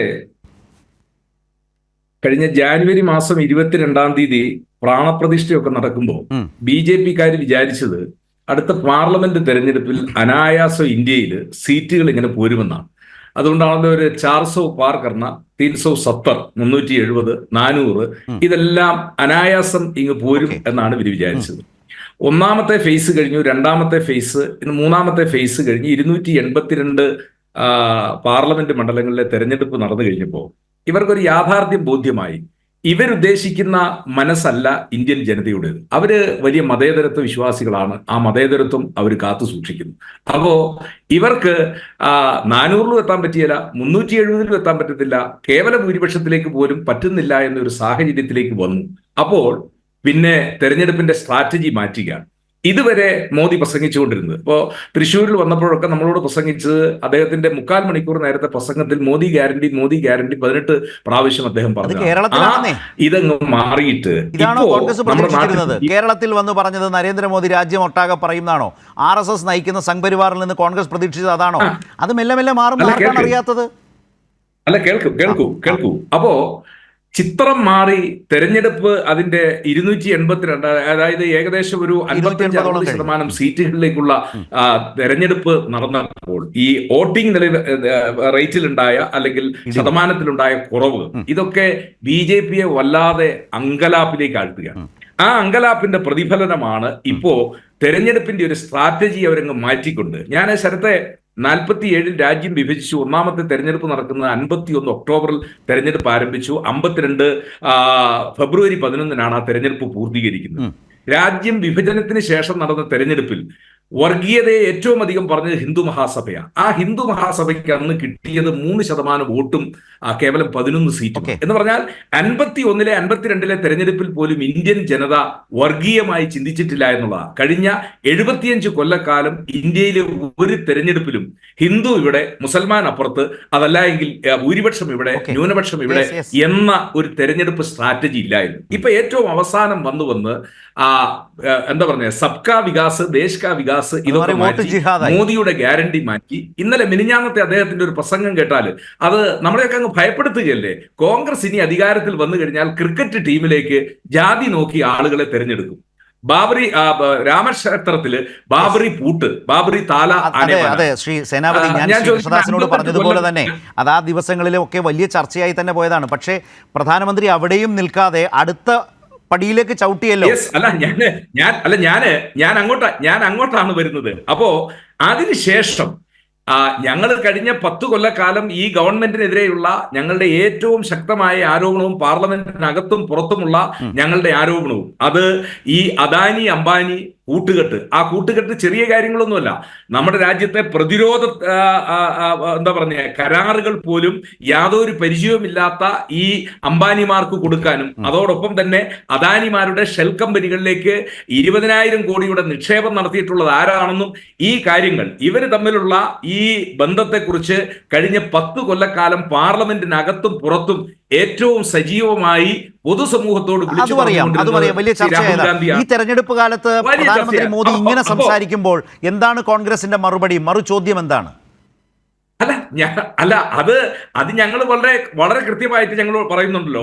ഈ അന്വേഷണ സംവിധാനങ്ങൾ CBI മുതൽ ഇങ്ങോട്ട് തുടങ്ങിക്കഴിഞ്ഞിട്ടുള്ള മുഴുവൻ അന്വേഷണ സംവിധാനങ്ങളും, അത് EDയോ മറ്റേതെങ്കിലും ആയിക്കൊള്ളട്ടെ, ഇതെല്ലാം അവരുടെ കയ്യിലുണ്ട്. ഞങ്ങൾ ഈ കോർപ്പറേറ്റുകളുടെ കയ്യിൽ നിന്ന് കേരളത്തിലെ തെരഞ്ഞെടുപ്പിൽ ഞാനൊരു തെരഞ്ഞെടുപ്പ് പ്രചരണത്തിൽ ഒരു നിയോജക മണ്ഡലത്തിന്റെ ചുമതല ഉണ്ടായിരുന്ന ആളാണ്. പോസ്റ്റർ ഒട്ടിക്കാൻ അത് എന്ന് പറഞ്ഞാൽ ഞങ്ങളുടെ തെരഞ്ഞെടുപ്പിന് ചെലവഴിക്കേണ്ട പണം മുഴുവൻ അത് ഇൻകം ടാക്സിനെ ഉപയോഗിച്ച് ആ പൈസ മുഴുവൻ തടഞ്ഞു വെച്ച് അതിനെ കണ്ടുകെട്ടി. സ്വാഭാവികമായി ഒരു തെരഞ്ഞെടുപ്പ് രംഗത്ത് കോൺഗ്രസ് പാർട്ടിക്ക് AICC കൊടുക്കുന്ന ഫണ്ട് സ്ഥാനാർത്ഥികൾക്ക് കൊടുക്കുന്നത് പലർക്കും കിട്ടാതെ എത്രയോ വലിയ ബുദ്ധിമുട്ടിലായിരുന്നു ഞങ്ങളുടെ 1-2 ഫേസിലെ തെരഞ്ഞെടുപ്പ് പ്രചരണം പോലും. ഇപ്പോഴും അത് തന്നെ സ്ഥിതിവിശേഷം. ഒറീസയിലെ ഞാൻ വരാം. അത് തന്നെ പുരിയിൽ പണമില്ല, പാർട്ടി പണം തരുന്നില്ല എന്ന് പറഞ്ഞ കോൺഗ്രസ് ഞാൻ താങ്കളിലേക്ക് വരാം. ഈ കാലത്ത് ആകെ പൊതുവെ പറയുന്നൊരു കാര്യമുണ്ട്. ആരെങ്കിലുമൊക്കെ എവിടെങ്കിലുമൊക്കെ ഈ പറഞ്ഞ തരത്തിലൊക്കെ പണമൊക്കെ അങ്ങോട്ടോ ഇങ്ങോട്ടോ കൊടുക്കാനൊക്കെ മനസ്സിലാലോചിച്ചാൽ തന്നെ അപ്പം ED എത്തും, അല്ലെ CBI എത്തും എന്ന് പറയുന്ന കാലത്താണ് ഇവരെയൊക്കെ നയിക്കുന്ന പ്രധാനമന്ത്രി തെരഞ്ഞെടുപ്പിൻ്റെ 4ാം ഘട്ടത്തിലേക്ക് പോകും മുമ്പ് എല്ലാവരെയും അമ്പരപ്പിച്ചുകൊണ്ട് ഇങ്ങനെ പറയുന്നു. പറയുന്നത്. ഉറ്റ ചങ്ങായിമാരെക്കുറിച്ച് അവരെ കള്ളപ്പണം കോൺഗ്രസിന് കൊടുത്തവരാക്കി ഒരു ഭാഗത്ത് മാറ്റുന്നു. കോൺഗ്രസ് തിരിച്ച് രാഹുൽ ഗാന്ധിയും ഒക്കെ തിരിച്ച് ചില ചോദ്യങ്ങളൊക്കെ ചോദിക്കുന്നുണ്ട്. ഇന്ത്യ മുന്നണി അതിനെ ശക്തമായി എതിർക്കുന്നുണ്ട്. എന്തുകൊണ്ടാണ് എല്ലാവരും പറയുന്ന പോളിംഗ് കുറഞ്ഞിട്ടുണ്ട്, ബി ജെ പിയുടെ ആശങ്കയുണ്ട്, ഇത് അതുകൊണ്ട് തന്നെ മാത്രമല്ല ഇനി വരാൻ പോകുന്ന 4ാം ഘട്ടമൊക്കെ വളരെ വളരെ ക്രൂഷ്യലാണ് ബി ജെ പിയെ സംബന്ധിച്ച്. അതുകൊണ്ട് മാക്സിമം സീറ്റുകൾ ഉറപ്പിച്ച് നിർത്തണമെങ്കിൽ കൈവിട്ട് കളിച്ചേ മതിയാകൂ എന്നൊരവസ്ഥയിലേക്ക് മോദി എത്തപ്പെട്ടിട്ടുണ്ടോ? അതിൻ്റെ പ്രതിഫലനമാണോ ഇപ്പോൾ കാണുന്നത്? എന്താണ് സംഭവിക്കുന്നത്? തീർച്ചയായും ആശങ്കയുണ്ടായിട്ടുണ്ടെന്ന കാര്യത്തിൽ സംശയമില്ല. അതിൽ ഒന്നാമത്തെ കാരണം ഈ പറയുന്ന പോളിംഗ് ശതമാനം കുറഞ്ഞത് തന്നെയാണ്. പക്ഷേ പോളിംഗ് ശതമാനം കുറഞ്ഞതിന് ശേഷം ബി ജെ പി എടുത്ത ആയുധങ്ങൾ നോക്കൂ. അത് 1ാം ഘട്ടം കഴിഞ്ഞപ്പോൾ തന്നെ ബി ജെ പി പല ആയുധങ്ങൾ പുറത്തെടുക്കുന്നു. അവിടെയാണ് ബി ജെ പി ഏറ്റവും ഒടുവിൽ താലി ചെയിൻ പറിച്ചു കൊണ്ടുപോകുമെന്നുള്ള ഒരു പ്രഖ്യാപനം വരെ നടത്തിയത്. അതിന് പിന്നിൽ മറ്റൊരു കാരണമുണ്ടെന്ന് ഞാൻ കാണുന്നു. അതായത് ബി ജെ പിക്ക് വോട്ട് ശതമാനം കുറഞ്ഞതിനേക്കാൾ വലിയ ആശങ്ക ഈ വോട്ട് ശതമാനം കുറഞ്ഞതിൽ തന്നെ സ്ത്രീ വോട്ടുകളുടെ എണ്ണം കുറഞ്ഞു എന്നുള്ളതാണ്. ബി ജെ പിയുടെ ഏറ്റവും വലിയ എക്കാലത്തെയും മോദിയുടെ ഏറ്റവും വലിയൊരു വോട്ട് ചങ്ക് എന്ന് പറയുന്നത് സ്ത്രീ വോട്ടർമാരായിരുന്നു. അവർ മോദിക്ക് അനുകൂലമായി വന്ന് വോട്ട് ചെയ്യുന്നു എന്നുള്ളതായിരുന്നു ബി ജെ പിക്ക് എല്ലാ കാലത്തും ഒരു ആശ്വാസമായിരുന്ന കാര്യം. പക്ഷേ ഇത്തവണ നമ്മൾ നോക്കുമ്പോൾ ഈ പറയുന്ന വോട്ടിംഗ് ശതമാനം കുറഞ്ഞു എന്ന് മാത്രമല്ല, ആ കുറഞ്ഞതിൽ തന്നെ സ്ത്രീ വോട്ടർമാരുടെ ശതമാനം ഏതാണ്ട് ഒരു 2% ഈ സ്ത്രീ വോട്ടർമാരുടെ എണ്ണം കുറഞ്ഞിരിക്കുന്നു എന്നുള്ളതാണ് കണക്കുകൾ കാണിക്കുന്നത്.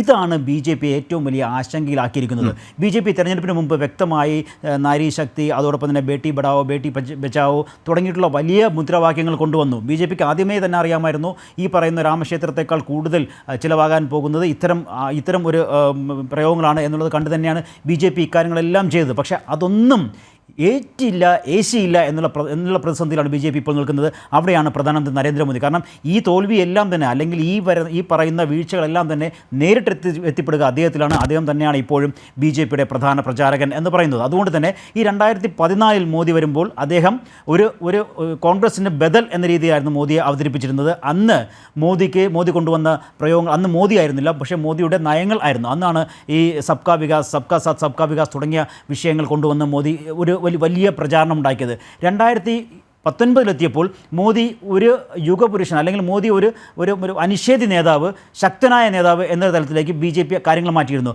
പ്രത്യേകിച്ച് പുൽവാമ ആക്രമണം, ആ ആക്രമണം സാധാരണഗതിയിൽ ബി ജെ പിക്ക് വലിയ തിരിച്ചടി ഉണ്ടാക്കേണ്ട ആക്രമണമായിരുന്നു. കാരണം 40 സൈനികരാണ് അവിടെ കൊല്ലപ്പെട്ടത്, 40 CRPF ജവാന്മാരാണ് വീരമൃത്യു വരിച്ചത് ആ ആക്രമണത്തിൽ. പക്ഷേ അത് ആയുധമാക്കി പാകിസ്ഥാനെ ആക്രമിച്ച് പുൽവാമ ബാലാക്കോട്ട് ആക്രമണത്തിൻ്റെ പേരിൽ 2019 തെരഞ്ഞെടുപ്പിലേക്ക് പോകുമ്പോൾ മോദി വലിയ കരുത്തനായ നേതാവായിരുന്നു. ആ തലത്തിൽ കൊണ്ടുപോവുകയും ബി ജെ പിക്ക് വലിയ തോതിൽ നേട്ടമുണ്ടാക്കാൻ സാധിച്ചു. പക്ഷേ 2024 വന്നപ്പോൾ മോദിക്ക് ഇത്തരത്തിൽ യാതൊരു പ്രതിച്ഛായയും ഉണ്ടാക്കാൻ കഴിഞ്ഞിട്ടില്ല എന്നുള്ളതാണ്. രാമക്ഷേത്രമായിരുന്നു നേരത്തെ ഇവിടെ സൂചിപ്പിച്ചതുപോലെ ഒരു വലിയ ആയുധമായി ബി ജെ പി കരുതി വെച്ചിരുന്നതെങ്കിൽ അത് ഏൽക്കാതെ പോയി എന്നുള്ളതാണ്. അത് കേരളത്തിൽ മാത്രമല്ല, ദക്ഷിണേന്ത്യയിൽ മാത്രമല്ല, വടക്കേ ഇന്ത്യയിലും ഇത് ഒരു വലിയ തെരഞ്ഞെടുപ്പ് വിഷയമായി ഉയർന്നു വന്നില്ല എന്നുള്ളത് ബി ജെ പിയെ അവിടെ നിന്നാണ് ബി ജെ പി മാറി ചിന്തിക്കുകയും ഈ പറഞ്ഞ പോലെ അയോധ്യ ക്ഷേത്രത്തിന് കോൺഗ്രസ് അധികാരത്തിൽ വന്നാൽ അല്ലെങ്കിൽ ഇന്ത്യ അവിടെയാണ് ഈ പറയുന്ന മോദി ഗ്യാരണ്ടി എല്ലാം വന്നത്. പക്ഷേ മോദി ഗ്യാരണ്ടി ഒന്നും ഏൽക്കാതെ പോയപ്പോൾ തിരിച്ച് മടങ്ങേണ്ടി വന്നു. ആ മടങ്ങേണ്ടി വന്നപ്പോൾ ഈ സ്ത്രീ വോട്ടർമാരുടെ കുറവ് കണ്ടതുകൊണ്ടാണ് ഈ പറയുന്ന ഞാൻ നേരത്തെ പറഞ്ഞതുപോലെ പരമ്പരാഗത സ്വത്ത്, സ്വർണം, താലി ഇതിലേക്കെല്ലാം ബി ജെ പി. പിന്നെ അതിലെ തന്നെ ഈ പുതിയ എപ്പിസോഡിന്റെ കഥയിൽ ഈ പറയുന്ന കോൺഗ്രസിന്റെയും പ്രതിപക്ഷ പാർട്ടികളുടെയും ഈ കാലമത്രയും 2014 തൊട്ട് 2024 വരെയുള്ള അവരുടെ തെരഞ്ഞെടുപ്പ് പ്രചാരണത്തിൽ ഏറ്റവും വലിയ പാളിച്ചയായിരുന്നത് അവരുടെ സോഷ്യൽ മീഡിയ ഇൻവോൾവ്മെന്റ് ആയിരുന്നു. ബി ജെ പി നടത്തുന്ന പോലെ സോഷ്യൽ മീഡിയ ഇൻവോൾവ്മെൻറ്റ് നടത്താൻ ഈ പറയുന്ന പ്രതിപക്ഷത്തിൽ ഒരു പാർട്ടികൾക്കും, കോൺഗ്രസിനായാലും മറ്റ് പ്രതിപക്ഷ പാർട്ടികൾക്കും കഴിഞ്ഞിരുന്നില്ല എന്നുള്ളത് വാസ്തവമായിരുന്നു. അവിടെയാണ് പപ്പു പ്രയോഗമെല്ലാം നമ്മൾ മനസ്സിലാക്കേണ്ടത്. പക്ഷേ ഇത്തവണ ഈ തെരഞ്ഞെടുപ്പിൽ സോഷ്യൽ മീഡിയയെ പ്രതിപക്ഷം വളരെ ഗംഭീരമായി ഉപയോഗിക്കുന്നു എന്നുള്ളതാണ്. നമ്മൾ സോഷ്യൽ മീഡിയ കടന്നു ചെന്ന് കഴിഞ്ഞാൽ മോദിക്കെതിരെയുള്ള പറയുമ്പോൾ ദേശീയ തലത്തിലെ മുഖ്യധാരാ മാധ്യമങ്ങളൊക്കെ ഗോദി മീഡിയയായി മാറുമ്പോൾ ഇപ്പോൾ തന്നെ ചില വാർത്തകൾ ആ നിലയിൽ നിൽക്കുന്ന ചില മാധ്യമങ്ങളുടെ തലപ്പത്ത് തന്നെ വലിയ അഴിച്ചുപണി തുടങ്ങിക്കഴിഞ്ഞിരിക്കുന്നു. അപ്പുറം സ്വതന്ത്രമായി ഈ പറഞ്ഞ സമൂഹ മാധ്യമങ്ങളുടെ ഒരു വലിയ പ്രചാരണവും ഇടപെടലും തൊഴിലില്ലായ്മയെക്കുറിച്ചും അത് സംബന്ധിച്ചും പല തരത്തിലേക്കൊക്കെയുള്ള ഇടപെടൽ വന്നതുമൊക്കെ ഒരു തരത്തിലും മോദിയോ ബി ജെ പിയോ പ്രതീക്ഷിക്കാത്ത വിധമുള്ളൊരു സ്വാഭാവികമായ പ്രതികരണമായിരുന്നു. അതുകൂടി പ്രതിപക്ഷത്തിന് ഊർജ്ജമായി മാറുകയല്ലേ? പ്രതിപക്ഷത്തിന്റെ സമൂഹ മാധ്യമ ഇടപെടലിനും അപ്പുറം അവരെ പോലും അമ്പരപ്പിക്കുന്ന വിധത്തിലേക്ക് ഉയർന്നു വന്നു എന്നാണ് എനിക്ക് തോന്നുന്നത്. അല്ല, അവിടെയും ഈ കൺവെൻഷണൽ മീഡിയയെ മോദി ആദ്യം ചെയ്തത് മീഡിയ നടത്തിപ്പുകാരെയും മീഡിയയിലുള്ള പ്രധാനപ്പെട്ട ആൾക്കാരെയും ഡിസ്ക്രെഡിറ്റ് ചെയ്യുക എന്നുള്ളായിരുന്നു മോദി ആദ്യം ചെയ്തത്. അത് ചെയ്തുകൊണ്ട് ഗോദി മീഡിയയിലൂടെ സ്പോൺസേഡ് ഇന്റർവ്യൂസ് എന്ന നിലയിലേക്ക് വന്നപ്പോൾ അവിടെയാണ് സോഷ്യൽ മീഡിയ സ്വന്തം നിലയ്ക്ക് സോഷ്യൽ മീഡിയ ഉയർന്നു വരികയും ആ സോഷ്യൽ മീഡിയ വളരെ ഭംഗിയായി ഈ പറയുന്ന ഇന്ത്യ സഖ്യം ഉപയോഗിക്കുകയും ചെയ്തു എന്നുള്ളതാണ്. അവിടെയാണ് കാലങ്ങളായി രാഹുൽ ഗാന്ധി 2009 മുതൽ അദാനിക്കെതിരെ പറയുന്നുണ്ട്. പക്ഷേ മോദി കഴിഞ്ഞ ദിവസം പറഞ്ഞത് എന്താണ്? രാഹുൽ ഗാന്ധി അദാനിക്കെതിരെ സംസാരിക്കുന്നേ ഇല്ല എന്നുള്ളതാണ്. ഇത്തരത്തിൽ കള്ളം പറയുക, ആ കള്ളങ്ങളെല്ലാം തന്നെ അപ്പോൾ സോഷ്യൽ മീഡിയയിൽ വരികയും അതിന് മറുപടി ഉണ്ടാകുകയും ചെയ്യുന്നു. ഇനിയിപ്പോൾ അദാനിയെയും അംബാനിയെയും വെളുപ്പിക്കാൻ വെള്ളപൂശാനാകില്ല എന്നൊരു ഘട്ടത്തിലേക്ക് മോദി എത്തുന്നു. കാരണം ഈ രാജ്യം മോദി ഭരിക്കുന്നത് അംബാനിക്കും അതായത് എന്നാ പിന്നെ ഇത് ഇവരുടെ ഞങ്ങളുടെ കൂട്ടുകാരല്ല, അതല്ല ഞങ്ങൾ മാത്രമല്ല, അവരിൽ നിന്നും ഈ പറയുന്ന മറുഭാഗവും ഇവരുടെ സഹയാത്രികരാണ് എന്ന് വരുത്തിയെടുക്കണം. കാരണം ഇനി ഒരു കാലത്തും ഒരു കാരണവശാലും മോദിയെയും അംബാനിയെയും അദാനിയെയും ഒന്നും വെള്ളപൂശാനാകില്ല. അപ്പോൾ പിന്നെ ഈ പറയുന്നവരും അവരിൽ നിന്ന് കാശ് വാങ്ങുന്നു എന്ന് പറഞ്ഞുള്ള അവരിൽ കെട്ടുകണക്കിന് കാശ് കൊടുക്കുന്നു, ട്രക്ക് കണക്കിന് കാശ് കൊടുക്കുന്നു, ടെമ്പോയിൽ കാശ് എത്തിക്കുന്നു, കള്ളപ്പണം എത്തിക്കുന്നു തുടങ്ങിയ ആരോപണം ഉന്നയിക്കുകയാണ്. പക്ഷേ അവിടെയും മോദി മനസ്സിലാക്കാതെ പോകുന്നത്, അല്ലെങ്കിൽ BJPയുടെ ക്യാമ്പയിനേഴ്സ് മനസ്സിലാക്കാതെ പോകുന്നത്, ഇത് അപ്പോൾ സോഷ്യൽ മീഡിയയിൽ പൊളിച്ച് അടുക്കുകയാണ്. രാഹുൽ ഗാന്ധി തൊട്ട് തലേ ദിവസം രാഹുൽ ഗാന്ധി അദാനിക്കെതിരെ നടത്തിയ ആരോപണങ്ങൾ അപ്പോൾ തന്നെ ഇതിൻ്റെ ഭാഗമായി വരികയാണ്. ഈ സോഷ്യൽ മീഡിയയുടെ വരവാണ് ഇത്തവണ BJPയെ ഒരു അല്പം കൂടി ആശങ്ക. അതായത് ശ്രീ അനിൽകുമാർ, BJPയുടെ നരേന്ദ്രമോദിയുടെ ഏറ്റവും വലിയ ആത്മവിശ്വാസം എന്ന് പറയുന്നത് ഈ പല നിലപാടുകളിൽ നിൽക്കുന്ന വ്യത്യസ്ത രാഷ്ട്രീയ പാർട്ടികളെ ഒരു മുന്നണിയിലേക്ക് കൊണ്ടുവന്നാൽ അതിന് എന്ത് അസ്തിത്വം, അതിന് ഭാവി പോലും ഉണ്ടാകില്ല. ഒരു കാലം വരെയും അദ്ദേഹം ആ മുന്നണിയെ അങ്ങനെ ഇന്ത്യ എന്ന് പറയാൻ പോലും തയ്യാറായിരുന്നില്ല. ആ നിലയിൽ പോയതൊക്കെ നമ്മുടെ മുമ്പിലുണ്ട്. പക്ഷേ ആ മുന്നണി കുറേ കൂടി കെട്ടുറപ്പ് രൂപപ്പെട്ട് ജനകീയ വിഷയങ്ങൾ ഏറ്റെടുത്ത് ഓരോ പ്രദേശത്തിൻ്റെയും സ്വഭാവത്തിനനുസരിച്ച് മുന്നോട്ട് പോകുന്നൊരു സാഹചര്യം വന്നതോടുകൂടി ആ മുന്നണിയെ എതിരാളിയായി ഈ തെരഞ്ഞെടുപ്പിൻ്റെ ഓരോ ഘട്ടത്തിലും കൂടുതൽ തിരിച്ചറിയേണ്ടതായി വരുന്നു, ബോധ്യപ്പെടേണ്ടതായി, അംഗീകരിക്കേണ്ടതായി വരുന്നു നരേന്ദ്രമോദിക്ക് എന്നുള്ളതാണോ ഇപ്പോഴത്തെ അവസ്ഥ? അതിനിപ്പോൾ ഈ പറഞ്ഞതുപോലെ ജനങ്ങളുടെ വളരെ സ്വാഭാവികമായ പ്രതികരണം സമൂഹ മാധ്യമങ്ങളിലൂടെ രൂപപ്പെട്ടു വന്നത് പ്രതിപക്ഷ മുന്നണിക്കും കൂടുതൽ ഊർജ്ജം പകരുന്നതാണ്. ഇപ്പോൾ ഉദാഹരണത്തിന് ഈ പ്രചരണത്തിലൊക്കെ മാറ്റം വന്നിട്ടുണ്ട്. ഇപ്പോൾ തേജസ്വി യാദവിനെ പോലുള്ള പുതിയ നേതാക്കൾ അവർ ഇപ്പോൾ പ്രചാരണത്തിന് പോകുമ്പോൾ ബീഹാറിലൊക്കെ ഒരു ബ്ലൂടൂത്ത് സ്പീക്കറുമായിട്ടാണ് പോവുക. ആദ്യം അത് ഓൺ ചെയ്തിട്ട് മോദിയുടെ പ്രോമിസുകൾ, ഗ്യാരണ്ടികൾ, വാഗ്ദാനങ്ങളൊക്കെ കേൾപ്പിക്കും. എന്നിട്ട് തേജസ്വി മറുപടി പറയും. അപ്പോൾ ഈ തരത്തിൽ, അതുപോലെ അപ്പുറത്ത് ദുറാട്ടിയെ പോലെയുള്ള ആളുകളുടെയൊക്കെ വീഡിയോകൾ ഒരുപാട് മില്യൺസ് വ്യൂസാണ് ഒരു ഭാഗത്ത്, ഇപ്പുറത്തെ സ്പോൺസേഡ് ഇൻ്റർവ്യൂകൾ ഒരു ഭാഗത്ത് നിൽക്കുമ്പോഴാണ് ഇങ്ങനെയൊക്കെ സംഭവിക്കുന്നത്. കേരളത്തിലിരുന്ന് സംസാരിക്കുന്ന ഒരു CPM നേതാവ് എന്ന നിലയിൽ എത്രമാത്രം ജനാധിപത്യത്തിൻ്റെ ഒരു വലിയ പ്രക്രിയ ഈ തെരഞ്ഞെടുപ്പിൽ കാണുന്നു? പോളിംഗ് കുറയുന്നു എന്ന അവസ്ഥയൊക്കെ ഉള്ളപ്പോഴും എന്താണ് സാധ്യത BJP ഇതര പാർട്ടികളുടെ ആ മുന്നണിയുടെ?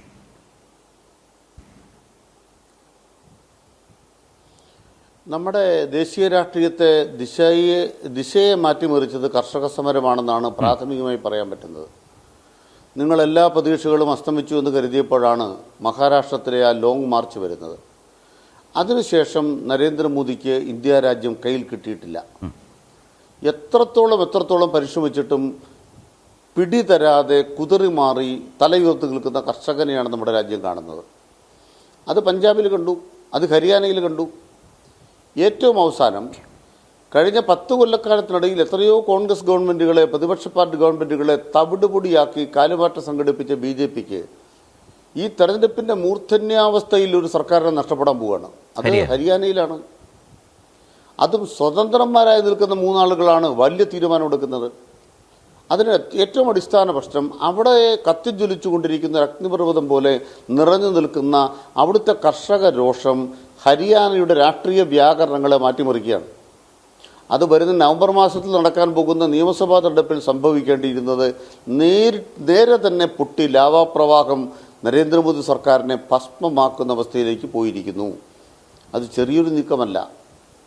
മാത്രമല്ല, ഓരോ സംസ്ഥാനങ്ങളിലെ നീക്കം നോക്കൂ. കഴിഞ്ഞ UP തെരഞ്ഞെടുപ്പ്, UPയിലെ നിയമസഭാ തെരഞ്ഞെടുപ്പിൽ തന്നെ 111 സീറ്റിലാണ് ഏറ്റവും പ്രധാനപ്പെട്ട ഒരു പാർട്ടിയായി അവിടുത്തെ സമാജ്വാദി പാർട്ടി ഉയർന്നു വന്നത്.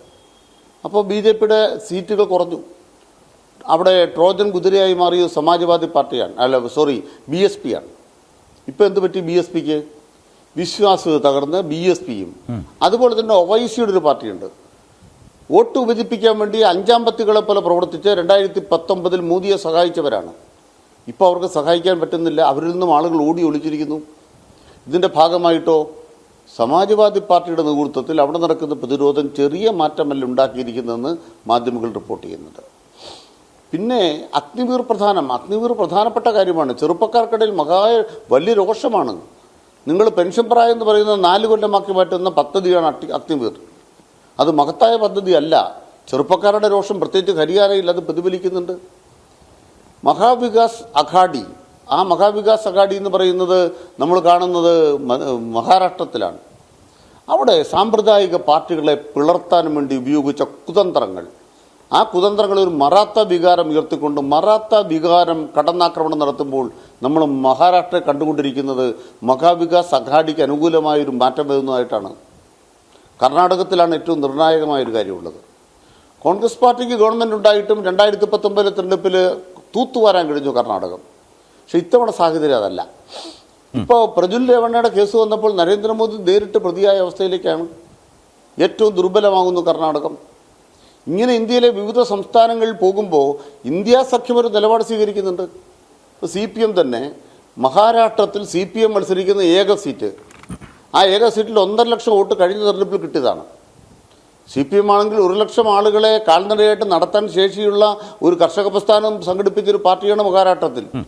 ഞങ്ങളിനി മത്സരിക്കുന്നില്ല, അവിടെ BJPക്കെതിരെ അവർ ജയിക്കട്ടെ.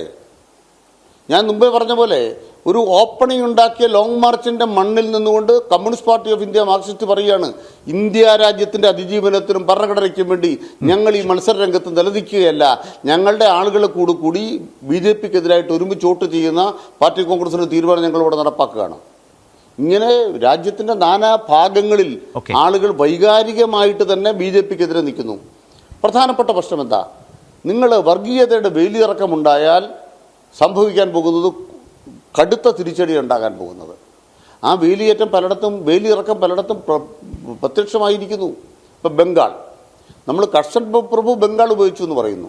അതുപോലൊരു ബംഗാൾ വിഭജനമായിരുന്നു 2019 ഒരു ഹിന്ദു ബംഗാളും മുസ്ലിം ബംഗാളും. ഈ ബംഗാളിനെ നിർമ്മിതിക്കാണ് അവിടെ BJPയും മമതാ ബാനർജി ശ്രമിച്ചതെങ്കിൽ അതിനെതിരായൊരു സ്ട്രീം അവിടെ ഡെവലപ്പ് ചെയ്ത് വന്നപ്പോൾ ബഹുജന പ്രശ്നങ്ങളിലൊരു ബംഗാൾ ഉയർന്നു വന്നിട്ടുണ്ട്. ആ ബംഗാളിൻ്റെ ഭാവി പറയാറായിട്ടില്ലെങ്കിലും രാഷ്ട്രീയത്തിൽ അതിൻ്റെ ഗതി വ്യക്തമായിട്ടുണ്ട്. ഇതിൻ്റെ എല്ലാം അടിസ്ഥാനത്തിൽ ഇന്ത്യ രാജ്യത്ത് ഇന്ന് വ്യക്തമായി പറയാൻ കഴിയുന്നത് 400-ലധികം എന്ന സീറ്റ് പറയുന്ന നരേന്ദ്രമോദിക്ക് 400 എന്നല്ല 300 എന്നല്ല 200-നപ്പുറം കടക്കാനാകുമെങ്കിൽ നമുക്ക് എണ്ണി പറയാം എന്നതിലേക്ക് അവർ താഴേക്ക് പോവുകയാണ്. മറുഭാഗത്ത് കോൺഗ്രസിൻ്റെ അറച്ചു നിൽപ്പ് ഒരു പ്രധാനപ്പെട്ട കാര്യമാണ്. ഇന്ന് തന്നെ സ്വതന്ത്രന്മാരായ 3 പേര് ഹരിയാന പറഞ്ഞിരിക്കുകയാണ്, നിങ്ങളെന്താ മിണ്ടാത്തത്? ഇത്രയും ഗൗരവമായ ഒരു രാഷ്ട്രീയ നീക്കം ഉണ്ടായിട്ടും അതിനനുകൂലമായി പച്ചക്കൊടി കാണിച്ചൊരു പ്രതികരണം എന്തുകൊണ്ട് നിങ്ങൾ നടത്തുന്നില്ല എന്ന ചോദ്യം അവിടെ പ്രസക്തമാണ്. സമയത്ത് പ്രതികരിക്കാതിരിക്കുക, ഇടപെടാതിരിക്കുക, ദേശീയ രാഷ്ട്രീയത്തിലെ സന്ദർഭങ്ങളിൽ മൗനമായിരിക്കുക, മിണ്ടാതിരിക്കുക, ഇതാണ് കോൺഗ്രസ് ചെയ്യുന്നത്. പക്ഷെ കോൺഗ്രസിന്റെ മൗനത്തിനപ്പുറത്ത് ജനങ്ങളുടെ ശബ്ദം ഉയർന്നിരിക്കുന്നു. ഇവിടെ ശ്രീ കൃഷ്ണദാസ്, നേരത്തെ ശ്രീലാൽ പറഞ്ഞൊരു കാര്യമുണ്ട്, കോർപ്പറേറ്റുകളെ ഇനി ന്യായീകരിച്ച് മുന്നോട്ട് പോകാൻ കഴിയാത്ത ഒരു ഘട്ടം എത്തി എന്ന് മോദി തിരിച്ചറിയുന്നിടത്താണ് ഞങ്ങൾ മാത്രമല്ല ഇവരുടെയൊക്കെ കയ്യിൽ നിന്ന് കോടികൾ വാങ്ങിയിട്ടുണ്ട് എന്നൊരു പൊതുവൽക്കരണത്തിൻ്റെ ഭാഗമായിട്ടുള്ള ഒരു തന്ത്രം പ്രയോഗിച്ചതാണ്. അതാണ് ഈ കോർപ്പറേറ്റ് ഡീൽ എന്ന ഒരു ചാല് പ്രതിപക്ഷത്തേക്ക് നീക്കിയിട്ടതിന് പിന്നിലുള്ളത്. അദ്ദേഹത്തിൻ്റെ ഒന്നാമത്തെ നിരീക്ഷണം. രണ്ടാമത്തെ പ്രധാന കാരണം, നിങ്ങൾ മോദി ഭരണത്തെ എത്രമാത്രം ഗ്ലോറിഫൈ ചെയ്താലും കളികളുടെയും കുതന്ത്രങ്ങളുടെയും ഒരു മുഖം ആ സർക്കാരിന് വലിയ തോതിലുണ്ട്. അത് നിങ്ങളെ പിന്തുണയ്ക്കുന്നവർക്കും ആ സർക്കാരിനെ പിന്തുണയ്ക്കുന്നവർക്കും എതിർക്കുന്നവർക്കും ഇതിനിടയിൽ പ്രശ്നങ്ങളെ നോക്കി വിലയിരുത്തലുകൾ നടത്തുന്നവർക്കും ഒരുപോലെ ബോധ്യമുള്ള ഒന്ന് തന്നെയാണ്. പക്ഷേ ഇവിടെ കളികൾ പിഴയ്ക്കുകയല്ലേ? തെരഞ്ഞെടുപ്പ് പ്രചാരണം തുടങ്ങി ഓരോ ഘട്ടം കഴിയുന്തോറും പ്രകടമായി BJPക്ക് പിഴയ്ക്കുന്നു. പ്രധാനപ്പെട്ട രാഷ്ട്രീയ നിരീക്ഷകർ രാജ്യമാകെ അത് വളരെ പ്രസക്തമായി പറഞ്ഞുകൊണ്ടിരിക്കുന്നു. തെരഞ്ഞെടുപ്പിൻ്റെ ഘട്ടത്തിൽ ഒരു നേരത്തെ ശ്രീ അനിൽകുമാർ സുപ്രധാന സംസ്ഥാനം നിങ്ങളെ കൈവിടുന്നു, ഹരിയാന. അത് ഈ പറഞ്ഞ ചെറുപ്പക്കാരുടെ രോഷം, തൊഴിലില്ലായ്മയുടെ പ്രശ്നം, ഇതെല്ലാം അതിൽ അന്തർലീനമായി കിടക്കുന്ന പ്രശ്നമുണ്ട്. അപ്പോൾ എല്ലാ അടവുകളും എടുത്തു പയറ്റുന്ന ഒരു നരേന്ദ്രമോദിയെ കണ്ടുകൊണ്ടിരിക്കുകയാണ്. പക്ഷേ എല്ലാം കൈവിട്ടു പോകുന്നതിൻ്റെ വളരെ പ്രതികൂലമായ ഒരു അന്തരീക്ഷം കൂടുതൽ രാജ്യത്ത് പ്രകടമാകുന്നു നിങ്ങളുടെ മുമ്പിൽ. എന്തു മറുപടി? ശരത്തെ, നമ്മൾ 2019 തെരഞ്ഞെടുപ്പിന്റെ ഒരു സാഹചര്യം വിലയിരുത്തിക്കൊണ്ടാണ് ഈ പെർസെൻറ്റേജ് കുറഞ്ഞു എന്നുള്ളൊരു ചർച്ച നടത്തുന്നത്. അങ്ങ് ഈ 3 ഘട്ടത്തിലെയും പെർസെൻറ്റേജുകളെ കുറിച്ച് നല്ല ജാഗരൂകമായി നോക്കിയിട്ടുള്ള ഒരാളായിരിക്കുമെന്ന് എനിക്ക് ഉറപ്പുണ്ട്. ഈ ചർച്ചയിലിരിക്കുന്ന എല്ലാവരും അങ്ങനെ തന്നെയാണ്. ശ്രീലാൽ പറഞ്ഞതുപോലെ അങ്ങനെ വോട്ടിംഗ് പെർസെൻറ്റേജ് കുറയുന്നതിന്റെ ഒരു വേവലാതി BJPക്ക് ഉണ്ട് എങ്കിൽ ശ്രീ ശ്രീലാൽ, എനിക്ക് അങ്ങയോട് ഒറ്റ അഭ്യർത്ഥനയേ ഉള്ളൂ. ഒന്നാം ഘട്ടത്തിലും രണ്ടാം ഘട്ടത്തിലും ഏകദേശം 4 മുതൽ 6% വരെയാണ് പല സംസ്ഥാനങ്ങളിലും നടന്നിട്ടുള്ള തെരഞ്ഞെടുപ്പുകളിൽ വോട്ടിംഗ് പെർസെന്റേജ് കുറഞ്ഞത്. കേരളത്തിലേക്ക് നോക്കിക്കഴിഞ്ഞാൽ 5% അധികം അത് കുറഞ്ഞു. BJPക്ക് എന്തെങ്കിലും ഒരു റോള് കേരളത്തിലെ തെരഞ്ഞെടുപ്പിൽ 2019 ഞങ്ങൾക്ക് ഏതെങ്കിലും സീറ്റുകൾ ലഭിച്ചിരുന്നോ? എനിക്കറിയില്ല. ഇനി 2024 ഞങ്ങളുടെ പ്രതീക്ഷകളുണ്ട്. അത് ഈ പെർസെന്റേജ് കുറഞ്ഞതിനെ ബാധിക്കുന്നതുമല്ല. മറ്റൊരു ഉത്തരേന്ത്യയിലെ പ്രധാനപ്പെട്ട കാര്യം ഞാനൊന്ന് പറയട്ടെ. അതെ, മൂന്നാം ഘട്ടത്തിലേക്ക് ഉത്തരേന്ത്യയെക്കുറിച്ച് വരുമ്പോൾ എന്റെ സംശയമാണ് സാർ. ഉത്തരേന്ത്യയിൽ കുറഞ്ഞത് നിങ്ങളെ ആശങ്കപ്പെടുന്നതല്ല. ഇപ്പോൾ 19 ഏറ്റവും വലിയ ഹൈപ്പ് ഉണ്ടായിരുന്ന കാലത്തുണ്ടായിരുന്ന പോളിംഗിൻ്റെ ഒരു താല്പര്യം 24 തൊട്ടടുത്ത തെരഞ്ഞെടുപ്പിൽ കാണുന്നില്ല എന്ന് വന്നാൽ അതിൻ്റെ നേരിട്ട് അഫക്റ്റഡ് പാർട്ടി സ്വാഭാവികമായും BJP അല്ലേ ഉത്തരേന്ത്യയിൽ? ദക്ഷിണേന്ത്യ മാറ്റിവെച്ച ഇതിന്റെ രണ്ടാം ഘട്ടം കഴിഞ്ഞ് മൂന്നാം ഘട്ടത്തിലേക്ക് എത്തിയപ്പോ ഏതാണ്ട് 2019 ഏതാണ്ട് സമാനമായിട്ടുള്ള ഏതാണ്ട് 0.5% മാത്രമാണ് ഈ പോളിംഗിനെ സംബന്ധിച്ചിട്ടുള്ള വ്യത്യാസം ഉണ്ടായിട്ടുള്ളത് 2019 ബന്ധപ്പെട്ടുകൊണ്ട്. പിന്നെ എനിക്ക് എന്റെ ഒരു വ്യക്തിപരമായ അഭിപ്രായം എന്നുള്ള നിലയ്ക്ക് സൂചിപ്പിക്കാറുള്ളത്, മറ്റൊരു തെരഞ്ഞെടുപ്പിന്റെ അതിന് മുൻപ് നടന്ന ഒരു തെരഞ്ഞെടുപ്പിന്റെ പെർസെന്റേജുമായി നമുക്ക് താരതമ്യം ചെയ്ത് ചർച്ചകൾ നടത്തുന്നതിൽ തെറ്റില്ല. പക്ഷെ 2019 വോട്ട് ചെയ്ത ആളുകൾ ഉണ്ടാകുമെങ്കിലും വോട്ട് ചെയ്ത ആളുകളുടെ മനോഭാവം ഉണ്ടാകുമെങ്കിലും പുതിയ വോട്ടർമാർ ഉൾപ്പെടെ 2024 സാഹചര്യത്തെ വിലയിരുത്തിക്കൊണ്ട് വോട്ട് ചെയ്ത ആളുകളാണ്. ആ 2024 വോട്ടിന്റെ ഗതി നിയന്ത്രിക്കുന്ന ആളുകൾ. സ്വാഭാവികമായും കഴിഞ്ഞ 10 വർഷക്കാലം BJPയുടെ നേതൃത്വത്തിൽ നടന്നിട്ടുള്ള ആ ഗവൺമെന്റ് നടത്തിയിട്ടുള്ള പ്രവർത്തനങ്ങളെ വിലയിരുത്തപ്പെടും. ഒരു തർക്കവും ആ കാര്യത്തിനകത്തില്ല. ഒരു വേവലാതിയും ഞങ്ങൾക്ക് ആ കാര്യത്തിനകത്തില്ല. അതിൽ ഒരു സീറ്റ് പോലും കുറയുമെന്നുള്ള കാര്യത്തിൽ കൂടുക എന്നുള്ളതല്ലാതെ കുറയുമെന്നുള്ള കാര്യത്തിൽ ഒരു വേവലാതിയും ഞങ്ങൾക്കില്ല. അല്ല, വേവലാതി ഉള്ളതുകൊണ്ടാണോ ഈ പ്രചാരണത്തിലെ വിഷയങ്ങളിലെ ഷിഫ്റ്റിംഗ്? അതാണ് കോർ ഇഷ്യൂ. അല്ല, അതില് ഞാനൊന്ന് തിരിച്ചു ചോദിക്കട്ടെ. നമ്മുടെ കേരളം അടക്കമുള്ള സംസ്ഥാനങ്ങളിൽ ഉയർത്തുന്ന അല്ലല്ലോ ഓരോരോ സംസ്ഥാനത്തിന്റെ സാഹചര്യത്തിനനുസരിച്ച് ഉയർന്നു വരുന്ന വിഷയങ്ങൾ. ഇപ്പൊ കർണാടകത്തിലെ വിഷയമല്ല തമിഴ്നാട്ടിൽ ഉയർത്തപ്പെടുക, അതാവണമെന്നില്ല ഗുജറാത്തിലും മഹാരാഷ്ട്രയിലും തെരഞ്ഞെടുപ്പിന്റെ ഭാഗമാകുക. അപ്പൊ വിഷയങ്ങളെ സംബന്ധിച്ച് തെരഞ്ഞെടുപ്പിൽ വ്യത്യസ്തമായിട്ടുള്ള കാര്യങ്ങളുണ്ടാവും. ഉദാഹരണത്തിന് ശ്രീ, നിങ്ങളുടെ ഇന്നത്തെ ഹെഡ്ലൈനിന്റെ ഒരു പ്രധാനപ്പെട്ട കാര്യം എന്താണ്? സമീപനത്തിന് മുൻകൈയെടുത്തയാൾ രാജ്യത്തിന്റെ പ്രധാനമന്ത്രിയാണെന്നുള്ളൊരു പ്രശ്നം കൂടി അതിനകത്ത് വരുന്നില്ലേ? രാജ്യത്തെ പ്രബല ന്യൂനപക്ഷ വിഭാഗമായ മുസ്ലിം സമൂഹത്തെ ആകെ നുഴഞ്ഞുകയറ്റക്കാരായി ഏറ്റവും അധികം അധിക്ഷേപിച്ചും മുസ്ലിം വിരോധം പ്രചരിപ്പിച്ചും മുന്നോട്ട് പോയി. ആ നിലയിലേക്കൊരു പൊസിഷൻ എടുക്കേണ്ടി വന്നു. അത് മറച്ചു പിടിക്കാൻ നിങ്ങളുടെ ഉള്ളിൽ അത് ഉണ്ടാകാം, പക്ഷേ അത് പറയാതിരിക്കാൻ കഴിയാത്ത വിധം നിങ്ങൾ നിർബന്ധിതരായില്ലേ? എന്റെ ബഹുമാനപ്പെട്ട ശരത്തെ, കഴിഞ്ഞ 2 ദിവസങ്ങളായി നമ്മുടെ രാജ്യത്ത് നടക്കുന്ന ചർച്ച എന്താണ്? കോൺഗ്രസിന്റെ ഒരു റേസിസ്റ്റ് സമീപനവുമായി ബന്ധപ്പെട്ട് ഈ രാജ്യത്ത് മുൻകാലങ്ങളിൽ കോൺഗ്രസ് ഇടതുപക്ഷ പ്രസ്ഥാനങ്ങൾ എടുത്തിരുന്ന സമീപനം, ആ സമീപനത്തിന്റെ ഒരു പ്രതിഫലനമല്ലേ കഴിഞ്ഞ 2 ദിവസങ്ങളായി രാജ്യം ചർച്ച ചെയ്തുകൊണ്ടിരിക്കുന്നത്? ഈ രാജ്യത്ത് ചർച്ച ചെയ്യപ്പെടുന്ന വിഷയങ്ങൾ ഞങ്ങളും കാണുന്നില്ല എന്നാണ് വിചാരിക്കുന്നത്. ഈ രാജ്യത്ത് ചർച്ച ചെയ്യപ്പെടുന്ന വിഷയങ്ങൾ സോഷ്യൽ മീഡിയ അടക്കമുള്ള വിഷയങ്ങളിൽ അവിടെ എല്ലാം നടക്കുന്ന സോഷ്യൽ ഇടങ്ങളിൽ എല്ലാം നടക്കുന്ന ചർച്ചകൾ, അതെല്ലാം ഞങ്ങൾ കൂടി ഉൾപ്പെടുന്ന സമൂഹത്തിന്റെ ഭാഗമായി നടക്കുന്ന ചർച്ചകളാണ്. അപ്പൊ ഞങ്ങൾക്ക് അതിന്റെ പ്രതിഫലനങ്ങളെ സംബന്ധിച്ച് അതിന്റെ ചർച്ചകളെ സംബന്ധിച്ച് ഞങ്ങൾ ബോധവാന്മാരല്ല എന്നാണോ ധരിച്ചിരിക്കുന്നത്? ഞങ്ങൾ ഇതിലെല്ലാം ബോധവാന്മാരാണ്. ഇപ്പൊ ഉദാഹരണത്തിന് കോൺഗ്രസിന്റെ മുതിർന്ന നേതാക്കന്മാർ കഴിഞ്ഞ ദിവസം ഒരു പ്രസ്താവനയെ തള്ളിപ്പറയുന്ന സാഹചര്യമുണ്ടായി. എന്തിന്റെ അടിസ്ഥാനത്തിലാണ്? എന്ത് മനോഭാവമാണ് കാണിക്കുന്നത്? അപ്പൊ അഡാനിയെ സംബന്ധിച്ചും ബിസിനസ് ആളുകളെ സംബന്ധിച്ചുമുള്ള കാര്യങ്ങൾ വരുന്ന സമയത്ത് അതെല്ലാം BJP ആണ് എന്ന് പറയുമ്പോ കേരളത്തിൽ ഈ ആളുകളെ ആരാ കൊണ്ടുവന്നത്? BJP ആണ്. കേരളത്തിലെ ആളുകൾക്ക് ആരാ ഇടം കൊടുത്തത്? BJP ആണോ? രാജസ്ഥാനിൽ ആരാ ഇടം കൊടുത്തത്? BJP ആണോ? അപ്പൊ ഈ സംസ്ഥാനങ്ങളിലെല്ലാം നടക്കുന്ന കോൺഗ്രസിന്റെ ഭരണകൂടമാണെങ്കിലും ഇടതുപക്ഷത്തിന്റെ ഭരണകൂടമാണെങ്കിലും അവരെല്ലാം ഈ തരത്തിലുള്ള ആളുകളുമായി ചേർന്നുകൊണ്ട് ബിസിനസ് ചെയ്യുന്ന ആളുകളാണ്. ആ സംസ്ഥാനങ്ങളിലെ വികസനത്തിന് വേണ്ടി ബിസിനസ് കൊണ്ടുവന്നിട്ടുള്ള ആളുകളാണ്. കോൺഗ്രസിന് ശ്രീ കൃഷ്ണദാസ് പറഞ്ഞത്, നിങ്ങൾ വലിയ തെരഞ്ഞെടുപ്പ് രംഗത്ത് വലിയ സംശുദ്ധിയുടെയും അഴിമതിരഹിത വേഷമൊന്നും കെട്ടണ്ട, നിങ്ങൾ ഈ പാർലമെൻറ്റ് കാലയളവിൽ ഇതൊക്കെ ചെയ്തിട്ടുണ്ടെന്ന് മുമ്പ് പറഞ്ഞതൊക്കെ കയ്യിലിരിക്കട്ടെ, ഈ തെരഞ്ഞെടുപ്പിൽ നിങ്ങളുമൊക്കെ ഇവരുടെ ചങ്ങാതിമാരാണ്, നിങ്ങൾ പണം ആവശ്യം പോലെ കൈപ്പറ്റിയിട്ടുണ്ട് എന്ന് തന്നെ മോദിക്ക് പറയേണ്ടി വന്നു. രണ്ട്, ഇപ്പോൾ ബി ജെ പി പ്രതിനിധി ശ്രീ കൃഷ്ണദാസ് പോളിംഗുമായി ബന്ധപ്പെട്ടിയൊക്കെ ബി ജെ പിക്ക് ഒരാശങ്കയുമില്ല എന്ന നിലയിൽ അദ്ദേഹം അവതരിപ്പിച്ച ചില കാര്യങ്ങളുണ്ട്, അതിലേക്ക് കൂടി ക്യുക്കായി. മൂന്നാമത്തെ കാര്യം, തീരുമാനങ്ങൾ വേഗത്തിലെടുക്കാൻ കഴിയാത്ത കോൺഗ്രസ് നേതൃത്വം എന്ന പ്രശ്നം ഇവിടെയുമുണ്ട്. സാഹചര്യങ്ങളുടെ ആനുകൂല്യം നിങ്ങൾക്കടക്കമുള്ള പ്രതിപക്ഷ മുന്നണിക്ക് കിട്ടുമ്പോഴും തീരുമാനങ്ങൾ വേഗത്തിലെടുക്കുക. ഹരിയാന ഉദാഹരണം നേരത്തെ ശ്രീ അനിൽകുമാർ പറഞ്ഞില്ലേ, ഇത് തന്നെയാണ് അയോധ്യ ക്ഷേത്ര പ്രാണപ്രതിഷ്ഠയുടെ കാര്യത്തിലും. സത്യത്തിൽ ഇടതുപക്ഷ പാർട്ടികളോട് നിങ്ങൾ നന്ദി പറയണം. CPM-ന് ക്ഷണം വരുന്നു, ഉടനടി വേണ്ട എന്ന് തീരുമാനിക്കുന്നു. കോൺഗ്രസ് തീരുമാനമെടുക്കാൻ വല്ലാതെ വൈകി. പക്ഷേ കേരളമടക്കമുള്ള സംസ്ഥാനങ്ങൾ, ഇടതുപക്ഷ പാർട്ടികൾ, മുന്നണി, മറ്റു പാർട്ടികളൊക്കെ അത് നിരസിക്കുന്ന ഒരു ഘട്ടം വന്നപ്പോൾ വൈമനസ്യത്തോടെയാണെങ്കിലും നിങ്ങൾ നിരസിച്ചു. അതുകൊണ്ട് എന്താ സംഭവിച്ചത്? അതൊരു RSS പ്രോജക്റ്റായി മാത്രം നിന്നു. ഈ തെരഞ്ഞെടുപ്പിൽ അതൊരു വിഷയം പോലുമല്ല. കോൺഗ്രസ് പോയിരുന്നെങ്കിലോ അല്ലെങ്കിൽ പിന്നീട് പോകാം എന്ന നിലയിലൊരു തീരുമാനമെടുത്തിരുന്നെങ്കിലോ അതിനെ പരിമിതപ്പെട്ട് സംഘ്പരിവാറിൻ്റെ ഒരു അജണ്ടയിലേക്ക് ഒതുക്കാൻ യഥാർത്ഥത്തിൽ BJP ഇതര രാഷ്ട്രീയ പാർട്ടികൾ കഴിഞ്ഞു. അവിടെയും തീരുമാനമെടുക്കാൻ കോൺഗ്രസ് വല്ലാതെ വൈകി. ഇതാണ് കോൺഗ്രസിൻ്റെ കാര്യത്തിൽ നിന്ന് മാറേണ്ടത്. ഒരു തീരുമാനം പക്ഷേ വേഗത്തിൽ വരുന്നുണ്ട് കേട്ടോ സേനാപതി. വാദ്ര തയ്യാറായി നിൽക്കുകയാണ്. അദ്ദേഹം പ്രഖ്യാപിച്ചു, ഞാൻ രാജ്യസഭയിലൂടെ രാഷ്ട്രീയ രംഗത്തേക്ക് വരാൻ പോവുകയാണ്. ഹാപ്പി ആയല്ലോ അല്ലേ? ശരത്തെ, ഞാന് ഇന്നത്തെ ഒരു ഡെവലപ്മെന്റ്, ആ ഡെവലപ്മെന്റ് ഉണ്ടായിരിക്കുന്നത് എവിടെയാ? ഹരിയാനയിലാണ് ഉണ്ടായിരിക്കുന്നത്.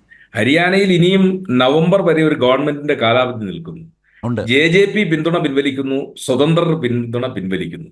അപ്പൊ ഇവരൊക്കെ പിന്തുണ പിൻവലിക്കുമ്പോൾ ഇവർക്കൊരു പൊളിറ്റിക്കൽ പ്രൊട്ടക്ഷൻ കിട്ടാനുള്ള ഒരു ശക്തി അപ്പുറത്ത് ഉരുത്തിരിയുന്നു എന്ന് ഇവർക്കൊരു ബോധ്യമുള്ളത് കൊണ്ടാണ്.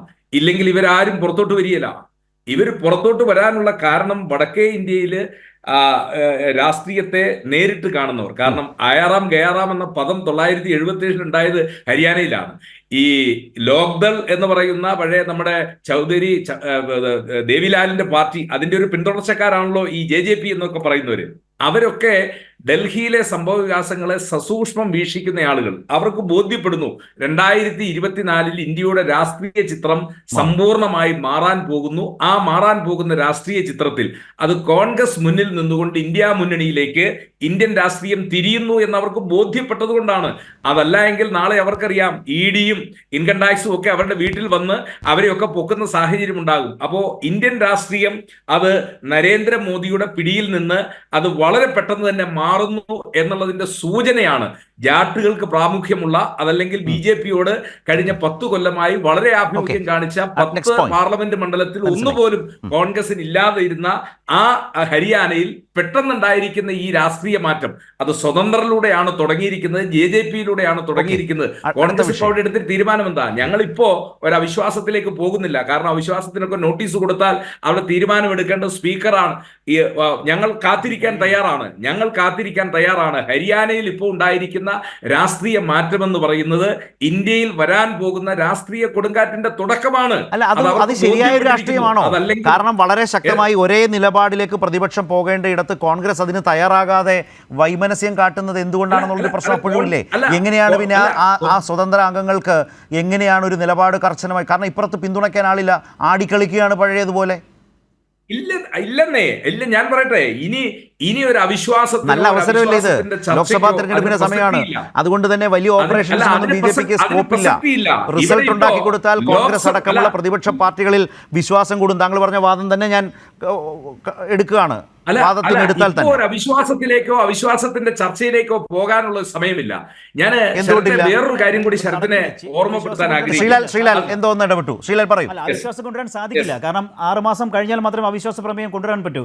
ഇപ്പോഴാണ് അവിടെ സർക്കാർ അവിടെ വിശ്വാസ വോട്ട് കൊണ്ട് തന്നെ വിശ്വാസ വോട്ട് നേടിക്കഴിഞ്ഞാൽ അടുത്ത 6 മാസം കഴിഞ്ഞ് മാത്രമേ അവിശ്വാസം വീണ്ടും കൊണ്ടുവരാൻ സാധിക്കുകയുള്ളൂ. ഹരിയാന സർക്കാർ പുതിയ മുഖ്യമന്ത്രി ഇപ്പോൾ വിശ്വാസ വോട്ട് നേടിയതേ ഉള്ളൂ. അതുകൊണ്ട് അവിടെ അത് നടക്കില്ല. പക്ഷേ അവിടെ കോൺഗ്രസ് ഈ പറയുന്ന പോലെ ഉള്ള കോൺഗ്രസ് ഒന്നും അമാന്തിക്കുന്നതിന് വലിയ വില നൽകേണ്ടി വരും. കാരണം ഹരിയാനയിലെ രാഷ്ട്രീയം അങ്ങനെയാണ് ഇപ്പോൾ നിലനിൽക്കുന്നത്. ഹരിയാന രാഷ്ട്രീയം BJP വിരുദ്ധതയുടെ ഏറ്റവും കൊടുമുടിയിൽ നിൽക്കുകയാണ്. അപ്പോൾ കോൺഗ്രസ് ഇപ്പോൾ അവിടെ ആ രാഷ്ട്രീയം മുതലെടുക്കാൻ ശ്രമിച്ചില്ലെങ്കിൽ കോൺഗ്രസിന് തിരിച്ചടി ഉണ്ടാവും. അത് വേറെ കാര്യം. ശരി, ഒന്ന് പൂർത്തിയാക്കിക്കോളൂ സേനാപതി.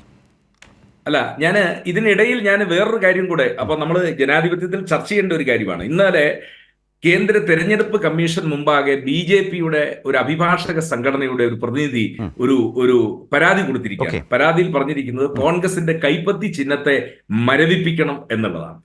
എന്നെ പോലുള്ള ആളുകൾ ഭയപ്പെടുന്നത് മറ്റൊന്നുമല്ല, ഒരു ടേമും കൂടെ ഇവരെങ്ങാനും ഭരിക്കാൻ വരില്ല എന്നുള്ള വിശ്വാസത്തിലാണ് ഞങ്ങൾ നിൽക്കുന്നത്.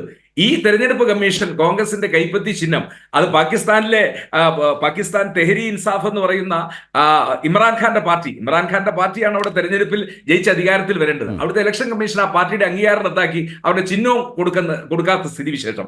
ഞാൻ പറഞ്ഞു വന്നത് ആ നിലയിലേക്ക് നമ്മുടെ രാജ്യവും കൂടെ പോകുന്നു എന്നുള്ള ഒരു ഭയാനക എന്ന് പറഞ്ഞാൽ ജനാധിപത്യം അത്ര കണ്ട് അപകടത്തിലേക്ക് പോകുന്ന ഒരു സ്ഥിതിവിശേഷം. ഇൻഡോറും സൂററ്റും ഇപ്പൊ കോൺഗ്രസിനെ നിങ്ങൾ കുറ്റപ്പെടുത്തിക്കൊള്ളൂ, ഇൻഡോറും സൂററ്റും ഒക്കെ ഒരു സൂചനയാണ് ഇന്ത്യയിലെ ജനാധിപത്യത്തെ എങ്ങോട്ടാണ് ഇവർ നയിക്കാൻ പോകുന്നത്. അത് ഈ രാജ്യത്തെ ജനങ്ങൾക്ക് ബോധ്യപ്പെടുന്നു എന്നുള്ളത് കൊണ്ട് ജനങ്ങൾ BJPക്കെതിരെ വളരെ സജീവമായി ഇന്ത്യയിൽ എല്ലാ ഭാഗത്തും തിരിയുന്നു. അപ്പോഴാണ് ഇനി മോദിയുടെ ഗ്യാരണ്ടിയും സബ്കാ വികാസ് സബ്കാ വിശ്വാസ് പറഞ്ഞാൽ ഈ നാട്ടിൽ BJP ഇപ്പൊ പറയുന്നില്ല, പിന്നെ എന്തിനാണ് ഈ കോൺഗ്രസ് ഇത് പറയുന്നത്? ഞാൻ ശ്രീലാലിലേക്ക് വരികയാണ്. അപ്പോഴും ഒരു കാര്യമുണ്ട്, ഇൻഡോറും സൂററ്റിലും ഒക്കെ ഈ സാഹചര്യം സൃഷ്ടിച്ചതിലുള്ളൊരു കോൺഗ്രസ് റോൾ അവിടെ കിടക്കുകയാണ്. ഇവിടെ രണ്ട് കാര്യങ്ങളിലേക്ക് ശ്രീലാൽ, നേരത്തെ ശ്രീ കൃഷ്ണദാസ് പറഞ്ഞ 2019 2024 തമ്മിൽ താരതമ്യം ചെയ്യുന്നതിലെ ഒരു അനൗചിത്യത്തെക്കുറിച്ച് അദ്ദേഹം സൂചിപ്പിച്ചു. പോളിംഗ് പെർസെൻറ്റേജിലെ ഈ ഡിപ്പുണ്ടല്ലോ, അതുമായി ബന്ധപ്പെട്ടൊക്കെ വലിയ വിമർശനം ഇലക്ഷൻ കമ്മീഷനും നേരിടുന്നുണ്ട്. കാരണം സമയത്ത് ഫൈനൽ പെർസെൻറ്റേജ് പറയുന്നില്ല, അതുപോലെ തന്നെ അടുത്ത ഘട്ടം മുതൽ അന്തിമ വോട്ടർ പട്ടിക പ്രസിദ്ധീകരിക്കുന്നില്ല എന്നതൊക്കെയുള്ള പല പ്രശ്നങ്ങളുമുണ്ട്.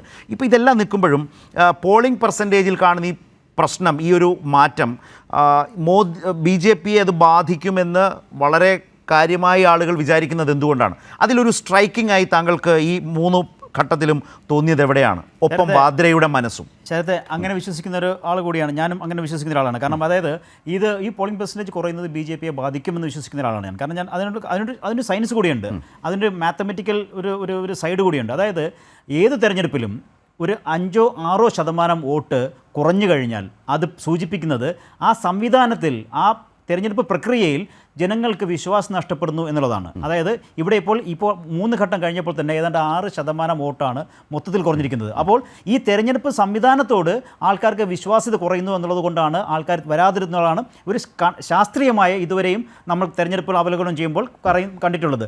അതാണ് ഇവിടെ സംഭവിക്കുന്നതെന്നാണ് ഞാൻ കാണുന്നത്. കാരണം ഈ തെരഞ്ഞെടുപ്പിനോട് ജനങ്ങൾക്ക് വിശ്വാസം കുറയണമെങ്കിൽ അത് ഈ സർക്കാരിനോടുള്ള വിശ്വാസമില്ലായ്മ കൂടിയാണ് എന്ന് വേണം കണക്കാക്കാൻ. കാരണം നല്ല തെരഞ്ഞെടുപ്പ്, നല്ല മത്സരമുണ്ടായാൽ നല്ല തെരഞ്ഞെടുപ്പ് നടക്കും. ഇത് രണ്ടും പരസ്പര പൂരകങ്ങളാണ്. നല്ല മത്സരമാണെങ്കിൽ നല്ല തെരഞ്ഞെടുപ്പ് നടക്കും. അപ്പോൾ നല്ല മത്സരത്തിന് തെരഞ്ഞെടുപ്പ് ചൂടില്ല, അന്തരീക്ഷത്തിലെ ചൂട് മാത്രമേ ഉള്ളൂ. തീർച്ചയായും അത് ഒരു ഘടകം. അതുകൊണ്ട് തന്നെ ഈ പറയുന്ന പോളിംഗ് പെർസെൻറ്റേജ് ഒരു വലിയ ഘടകം തന്നെയാണ്. അവിടെ ഞാൻ നേരത്തെ സൂചിപ്പിച്ചതുപോലെ സ്ത്രീകളുടെ വോട്ട് കുറയുന്നത് അതിലും വലിയ ഘടകമാണ് BJPയെ സംബന്ധിച്ചിടത്തോളം. അതുകൊണ്ടാണ് ഞാൻ പറഞ്ഞത് ഈ പോളിംഗ് പെർസെൻറ്റേജ് കുറയുന്നത് BJPക്ക് ആശങ്കയുണ്ടാക്കുന്നുണ്ട്, അല്ലെങ്കിൽ BJPക്ക് ആശങ്കയുണ്ടാക്കുമെന്ന് ഞാൻ പറയാൻ ഒരു കാരണം. രണ്ടാമത്, ഈ പറയുന്ന പോളിംഗ് പെർസെൻറ്റേജ് കൂട്ടാൻ നരേന്ദ്രമോദി എടുത്ത ആയുധങ്ങൾ നോക്കൂ. നേരത്തെ ശ്രീ കൃഷ്ണദാസ് പറഞ്ഞു അത് ഓരോ സംസ്ഥാനത്തിൻ്റെയും സാഹചര്യം അനുസരിച്ചാണ് ഈ വിഷയങ്ങൾ വരുന്നതെന്ന്. ഏത് സാഹചര്യത്തിലാണ് ഈ പറയുന്ന തെലങ്കാനയിൽ പോയി ഇത്തരം ഒരു ന്യൂനപക്ഷ വിരുദ്ധ ഒരു പ്രസംഗം നടത്തുന്നത്? അത് ആ സംസ്ഥാനത്തിൻ്റെ ബാധിക്കുന്ന വിഷയമാണോ? അല്ലെങ്കിൽ മറ്റേതെങ്കിലും സംസ്ഥാനത്തെ ബാധിക്കുന്ന, അല്ലെങ്കിൽ ആ സംസ്ഥാനത്ത് നിലനിൽക്കുന്ന ഒരു വിഷയമാണോ ഈ ന്യൂനപക്ഷങ്ങൾക്കെതിരെ താലിച്ചെയിൻ പറിച്ച് കൊണ്ടുപോകും എന്ന് പറയുന്നത്? ഏത് സംസ്ഥാനം? അതോടൊപ്പം തന്നെ മധ്യപ്രദേശിൽ പോയിട്ടാണ് അദ്ദേഹം അദാനിയെയും അംബാനിയെയും കുറിച്ച് പറയുന്നത്. അദാനിയെയും അംബാനിയെയും സംബന്ധിച്ച് ഏതെങ്കിലും ഒരു ഘടകം മധ്യപ്രദേശിനെ ബാധിക്കുന്ന ഒരു കാര്യമാണോ? അല്ല. അപ്പോൾ അങ്ങനെ ഈ ദേശീയ തെരഞ്ഞെടുപ്പ് വരുമ്പോൾ ഒരു സംസ്ഥാനത്തിൻ്റെ വിഷയമോ അല്ലെങ്കിൽ ഒരു സംസ്ഥാനത്തിൻ്റെ കാര്യമോ അല്ലെങ്കിൽ ആ സംസ്ഥാനത്ത് ചിലവാകുന്ന വിഷയങ്ങൾ മാത്രമല്ല പറയുക. അത് പറയും. കാരണം കേരളത്തിൽ വന്ന് കരുവനടക്കമുള്ള വിഷയങ്ങൾ പ്രധാനമന്ത്രി പറഞ്ഞു പോയി. അത് പറയുമ്പോൾ പോലും ഇത്തരം വിഷയങ്ങൾ, ദേശീയ തെരഞ്ഞെടുപ്പിനെ ബാധിക്കുന്ന വിഷയങ്ങൾ പറയുമ്പോൾ അത് പൊതു നയത്തിൻ്റെ അടിസ്ഥാനത്തിൽ തന്നെയാണ് പറയുന്നത്. അവിടെയാണ് വിഷയങ്ങൾ മാറി മാറി വരുന്നു എന്ന് പറയുന്നത്. ഇനിയിപ്പോൾ വാദ്രയുടെ കാര്യത്തിലാണെങ്കിൽ അദ്ദേഹം നമുക്കിപ്പോൾ കാര്യം മനസ്സിലായില്ലേ എന്തുകൊണ്ടാണ് വാദ്ര നേരത്തെ അമേഠിയിൽ മത്സരിക്കണം എന്ന് അല്ലെങ്കിൽ റായ്ബറേലിയിൽ മത്സരിക്കണം എന്ന് ആവശ്യപ്പെട്ടെന്ന് ഇപ്പോൾ മനസ്സിലായില്ലേ? അദ്ദേഹത്തിൻ്റെ ലക്ഷ്യം അമേഠിയോ ഒന്നുമല്ല. ഇപ്പോൾ പറഞ്ഞാൽ മാത്രം നടക്കുന്നൊരു കാര്യമുണ്ട്. അത് രാജ്യസഭയിലേക്കുള്ള ഒരു ഉറപ്പാണ്, രാജ്യസഭാ സീറ്റിലേക്കുള്ള ഒരു ഉറപ്പാണ്. അതിനെ അദ്ദേഹം എടുത്തു വച്ചു. ഇപ്പോൾ ഈ വിഷയം പരസ്യമായി തന്നെ അദ്ദേഹം പറഞ്ഞതിൽ എന്താണ് കാണേണ്ടത്? തീർച്ചയായും രാജ്യസഭയിൽ അദ്ദേഹം ഇപ്പോൾ നിർബന്ധം പിടിക്കുകയും അദ്ദേഹം വലിയ വാശി പിടിക്കുകയും ചെയ്തു കഴിഞ്ഞാൽ ഈ സമയത്ത് അതിലൊരു കാര്യമുണ്ട്. ഇപ്പോൾ ആ കുടുംബത്തിൽ, കുടുംബത്തിൽ ഇപ്പോൾ സോണിയാഗാന്ധി, രാഹുൽ ഗാന്ധി, പ്രിയങ്ക ഗാന്ധി എന്ന് പറയുന്ന ആ പാർട്ടിയുടെ ലീഡർഷിപ്പിൻ്റെ ടോപ്പിൽ നിൽക്കുന്നവരെക്കാളും അപ്പുറം ഒരു പൊസിഷനിൽ പറയാൻ കഴിയുന്നയാളാണ് വാദ്ര എന്ന ഒരൊറ്റ സ്റ്റേറ്റ്മെൻറ്റ് കൊണ്ട് ഇന്ന് രാജ്യത്തെ ബോധ്യപ്പെടുത്തിയില്ലേ? തീർച്ചയായും. അത് മാത്രമല്ല, വാദ്ര വന്നു കഴിഞ്ഞാൽ ഉണ്ടാകാൻ പോകുന്ന സാഹചര്യത്തെക്കുറിച്ചൊന്നും ആലോചിച്ച് നോക്കൂ. എന്ത് പറയണമെന്ന് അവിടെ സേനാപതി ആലോചിച്ചുകൊണ്ടിരിക്കുകയാണ്. വാദ്ര വന്നു കഴിഞ്ഞാൽ അത് തന്നെയല്ലേ നരേന്ദ്രമോദിക്കും BJPക്കും ഉണ്ടാകും ഏറ്റവും വലിയ ആയുധം. ശരത്ത്, ഈ തെരഞ്ഞെടുപ്പിൽ ഒരു കാര്യം വ്യക്തമാണ്, ഒരു കാര്യം എടുത്തു പറയേണ്ട കാര്യമുണ്ട്. അതായത് NDA ഭാഗത്ത് ഏറ്റവും ശക്തമായി ഇപ്പോൾ നിൽക്കുന്ന BJP തന്നെയാണ്. അവർക്ക് ഏറ്റവും പ്രതിസന്ധി ഉണ്ടാക്കുന്നത് അവരുടെ ഘടകകക്ഷികളാണ്. പ്രത്യേകിച്ച് മഹാരാഷ്ട്രയിൽ അവരുടെ ഈ ഷിൻഡെ ശിവസേന, അതോടൊപ്പം തന്നെ മറ്റേ എല്ലാ സംസ്ഥാനങ്ങളിലുമുള്ള അവർ ജനാദൾ, ഈ JDU അടക്കം, നിതീഷ് കുമാറിൻ്റെ JDU അടക്കം NDAയുടെ ഭാഗത്ത് ഇപ്പോൾ അവരുടെ പ്രതിസന്ധി അവരുടെ ഘടകകക്ഷികളാണ്. മറുഭാഗത്ത് ഇന്ത്യ പക്ഷത്തേക്ക് വന്നു കഴിഞ്ഞാൽ ഇവിടെ ഘടകകക്ഷികളെല്ലാം വലിയ ശക്തരാണ്. അവിടെ ഏറ്റവും വീക്കായി ഇപ്പോൾ നിൽക്കുന്നത് കോൺഗ്രസ് തന്നെയാണ്. അത്തരം പ്രശ്നങ്ങൾ പ്രസ്താവനയിലൂടെയും സംഘടനാപരമായും എല്ലാം കോൺഗ്രസ് ആണ് ഈ തെരഞ്ഞെടുപ്പിൽ ഒന്ന് വീക്കായി നിൽക്കുന്നതും ഈ തെരഞ്ഞെടുപ്പിൽ ഇന്ത്യ പക്ഷത്തെ ഒരല്പം പിന്നോട്ട് വലിക്കുന്നതും. ശ്രീ അനിൽകുമാർ, നേരത്തെ ശ്രീ കൃഷ്ണദാസ് പറഞ്ഞൊരു കാര്യമുണ്ട്. ഓരോ സംസ്ഥാനത്തിൻ്റെയും സ്വഭാവത്തിനനുസരിച്ചായിരിക്കും പ്രചാരണത്തിൻ്റെ അജണ്ട തീരുമാനിക്കുക. മുസ്ലിം വിരോധത്തെക്കുറിച്ച് ചോദിച്ചപ്പോഴാണ് അങ്ങനെ പറഞ്ഞത്, താങ്കൾ ശ്രദ്ധിച്ചു കാണും. രണ്ടാമത്തെ കാര്യം, വാദ്രയുടെ വരവ് രാജ്യസഭയിലേക്കെന്ന് അദ്ദേഹം തന്നെ പ്രഖ്യാപിക്കുന്നു. ഇന്നത്തെ ഈ ഇലക്ട്രൽ ബോണ്ടൊക്കെ വെളിച്ചത്ത് വന്നൊരു കാലത്ത് വാദ്ര ഈ രാജ്യസഭയിലേക്കൊക്കെ വരുന്നത് ആര് വഴിയാകും എന്ന് സംശയിക്കണോ?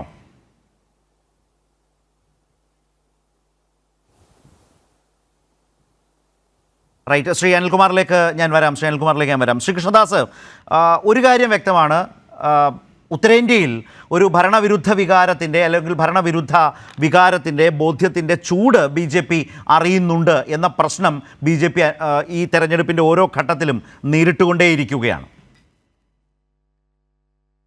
ശരത്തെ, അങ്ങനെ ഒരു സാഹചര്യം ഉത്തരേന്ത്യയിലും ഇല്ല. മറ്റ് സംസ്ഥാനങ്ങളിൽ നടന്ന തെരഞ്ഞെടുപ്പുകളിൽ ഒരു കേന്ദ്ര ഭരണവിരുദ്ധ വികാരം എന്നുള്ള ഒരു പ്രോസസ്സേ ഈ തെരഞ്ഞെടുപ്പിന്റെ ഘട്ടങ്ങളിൽ ഒരു ഘട്ടത്തിലും കാണാൻ വേണ്ടി കഴിയില്ല. മറ്റൊന്ന് ശ്രീലാൽ സൂചിപ്പിച്ചതുപോലെ തെരഞ്ഞെടുപ്പിന്റെ പെർസെന്റേജുമായി ബന്ധപ്പെട്ട് ഏതാണ്ട് കഴിഞ്ഞ തെരഞ്ഞെടുപ്പിന്റെ പെർസെന്റേജ് ടോട്ടലായി കണക്കാക്കപ്പെടുന്നത് ഏതാണ്ട് 65% മേലെയുള്ള പെർസെന്റേജ് ആണ്.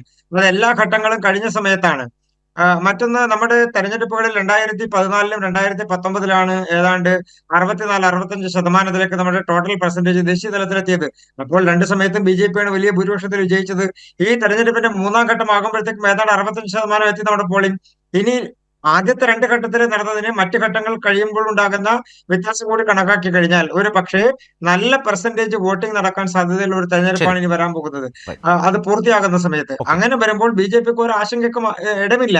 മറ്റൊരു പ്രധാനപ്പെട്ട കാര്യം, ഈ വടക്കേ ഇന്ത്യയിൽ നടക്കുന്ന രാഷ്ട്രീയത്തെ സംബന്ധിച്ചും അതുപോലെ തന്നെ മറ്റു വിഷയങ്ങളെ സംബന്ധിച്ചും ഇടതുപക്ഷത്തിന്റെ നേതാക്കന്മാരുടെ വാക്കുകൾ കേട്ടുകൊണ്ട് നമുക്കതിനെ വിലയിരുത്താൻ കഴിയുമോ? രണ്ട് സംസ്ഥാനങ്ങൾ മാത്രമല്ല, കേരളത്തിൽ ഇരുന്നുകൊണ്ട് രാജ്യത്തിന്റെ മുഴുവൻ ദേശീയ രാഷ്ട്രീയത്തെയും നിയന്ത്രിക്കുന്നത് ഞങ്ങളാണ് എന്ന് പറയാമെന്നുള്ളതല്ലാതെ ഏതെങ്കിലും ഒരു സംസ്ഥാനത്ത് അതിനപ്പുറത്തേക്ക്, ഉദാഹരണത്തിന് ശ്രീ അനിൽകുമാർ സൂചിപ്പിച്ചത് മഹാരാഷ്ട്രയിൽ 1 ലക്ഷം പേരുടെ റാലി നടത്തിയതാണ് ശ്രീ അനിൽകുമാർ. അതിനുശേഷം നടന്ന 5 സംസ്ഥാനങ്ങളിലെ തെരഞ്ഞെടുപ്പിൽ എവിടെയായിരുന്നു നിങ്ങൾ? ഇപ്പൊ നടക്കുന്ന തെരഞ്ഞെടുപ്പുകളിൽ എവിടെയാണ് നിങ്ങൾക്ക് റോൾ ഉള്ളത്? കേരളം അടക്കമുള്ള സംസ്ഥാനങ്ങളിൽ ഇന്ത്യ മുന്നണിയിലെ പ്രധാനപ്പെട്ട കക്ഷിയായ കോൺഗ്രസ് നിങ്ങളെ മൈൻഡ് ചെയ്യുന്നില്ല. അപ്പൊ അങ്ങോട്ടും ഇങ്ങോട്ടും ഒരു തർക്കം ഉണ്ടാക്കാം, നിങ്ങൾക്ക് നിങ്ങളുടേതായിട്ടുള്ള ഒരു മെയിനി പറയാമെന്നുള്ളതല്ലാതെ അതിനപ്പുറത്തേക്ക് എന്തെങ്കിലും ഒരു റോൾ കോൺഗ്രസ് നിങ്ങൾക്ക് തന്നിട്ടുണ്ടോ ഇന്ത്യ മുന്നണിയിൽ? എനിക്കറിയില്ല അതിനെ സംബന്ധിച്ച്. അത് ചർച്ച ചെയ്യപ്പെടേണ്ടതാണ്, ശ്രീ സേനാപതി വേണം പറയേണ്ട കാര്യമാണ്. അപ്പൊ അതിലേക്കൊന്നും ഞാൻ കടക്കാൻ ആഗ്രഹിക്കുന്നുണ്ട്. പ്ലീസ് ശ്രീ കൃഷ്ണദാസ്, നമ്മുടെ സമയത്തിലേക്ക് 4 പേരുണ്ടല്ലോ ഇന്ന്. ഞാൻ ശ്രീ അനിൽകുമാർ, അദ്ദേഹം ഇപ്പോൾ പറഞ്ഞത് താങ്കൾ കേട്ടിട്ടുണ്ട്. ഞാൻ അതിന് മുമ്പ് താങ്കളോട് ചോദിച്ചു വന്നത് ഇതാണ്, സംസ്ഥാനങ്ങളുടെ ഒരു സ്വഭാവത്തിനനുസരിച്ചായിരിക്കും തെരഞ്ഞെടുപ്പ് പ്രചാരണത്തിൻ്റെ രീതി എന്നാണ് അദ്ദേഹം വിശദീകരിച്ചത്. അത് ഈ മുസ്ലിം വിരോധത്തെക്കുറിച്ച് ഞാൻ ചോദിച്ചപ്പോഴാണ് അദ്ദേഹം അങ്ങനെ പറഞ്ഞത്. 2, വാദ്ര റോൾ, അത് കോൺഗ്രസിൽ രാജ്യസഭയിലേക്കെന്ന് അദ്ദേഹം തന്നെ, കോൺഗ്രസിലൂടെ രാജ്യസഭയിലേക്കെന്ന് അദ്ദേഹം ഇന്ന് പറയുകയുണ്ടായി.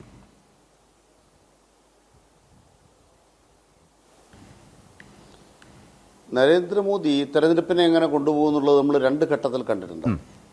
കഴിഞ്ഞ ഘട്ടത്തിലാണെങ്കിൽ, കഴിഞ്ഞ തവണയാണെങ്കിൽ പ്രധാനമന്ത്രി അവസാനം പോയി ധ്യാനനിരതനായിരിക്കുന്ന ഒരാളായിട്ട് സ്വയം അവതരിപ്പിച്ചു. അപ്പം മോദി എങ്ങനെയാണ് ഒരു ഇലക്ഷൻ ക്യാമ്പയിൻ ലീഡ് ചെയ്യുന്നത് കണ്ടിട്ടുണ്ട്.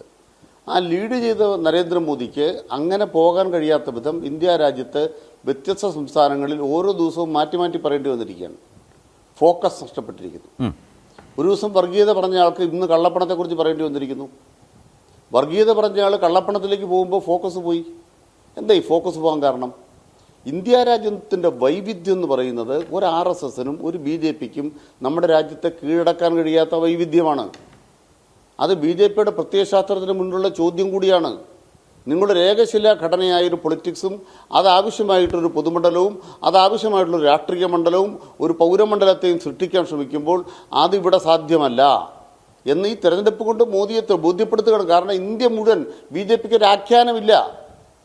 അത് ഓരോ സംസ്ഥാനത്തും ഇലക്ഷൻ നടക്കുമ്പോൾ സംസ്ഥാനത്തെ തെരഞ്ഞെടുപ്പുകളിൽ പോയിട്ട് അവർ ആഖ്യാനം നടത്തും. ബീഹാറിൽ മഹാദലിതാണ്, ഇവിടെ ലിംഗായത്താണ് കർണാടകം. അതൊക്കെ ചെയ്തോട്ടെ. ഒരു ലോക്സഭാ തെരഞ്ഞെടുപ്പിൽ ഏകശില ഘടനയിൽ ഒരു ആഖ്യാനം ഉണ്ടാക്കാൻ കഴിയാത്ത വിധം BJP പോകുന്നു എന്ന് പറഞ്ഞതിനർത്ഥം ഒന്ന് പ്രത്യയശാസ്ത്രം തകർന്നു. രണ്ട്, സംഘടനാപരമായ അവരുടെ മേൽക്കൈ പോയി, RSSന്റെ മേൽക്കൈ പോയി. മൂന്നാമത്തെ പ്രധാനപ്പെട്ട കാര്യം, നരേന്ദ്രമോദിക്ക് ഈ തെരഞ്ഞെടുപ്പിൽ കെട്ടുവിട്ടുപോയ പട്ടം പോലെ ഇങ്ങനെ നടക്കേണ്ടി വന്നിരിക്കുകയാണ്.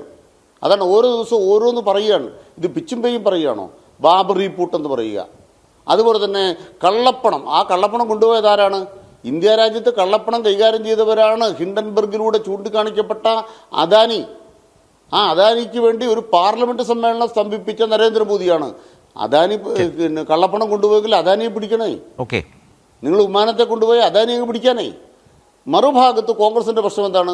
കോൺഗ്രസ്സുകാർ സമയമായില്ല പോലും. കരുണയിൽ ഉപഭോക്തൻ പറയുന്ന പോലെ സമയമായില്ല. ഞാൻ ഒരു കാര്യത്തിൽ ശീലാൽ പറഞ്ഞതിനോട് വിയോജിക്കുകയാണ്. നിങ്ങൾക്ക് അവിശ്വാസ പ്രമേയത്തിന് നോട്ടീസ് കൊടുക്കുന്നതിനോട് തർക്കമില്ല. കാരണം എന്താണെന്ന് വെച്ചാൽ നമ്മുടെ രാജ്യത്തിൻ്റെ തെരഞ്ഞെടുപ്പ് വ്യവസ്ഥ അനുസരിച്ച് ഒരു സംവിധാനം വരുമ്പോൾ അതിൻ്റെ ഭാഗമായി നിങ്ങൾക്ക് അവിശ്വാസ പ്രമേയത്തിന് നോട്ടീസ് കൊടുക്കാം. അത് വിശ്വാസ വോട്ടെടുപ്പ് നേടി എന്നുള്ളതുകൊണ്ട് 6 മാസത്തിൻ്റെ വ്യവസ്ഥയില്ല. 2 അവിശ്വാസ പ്രമേയം പാടില്ല. പക്ഷെ വിശ്വാസ വോട്ടെടുപ്പ് എന്ന് പറയുന്നത് അന്ന് ഗവൺമെൻറ് നേടിയതാണ്. ഇത് വേറൊരു വിഷയമാണ്.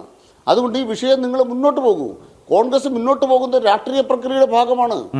അതൊരു ഒരു സംവാദത്തിലേക്ക് കൊണ്ടുവരേണ്ടതാണ്.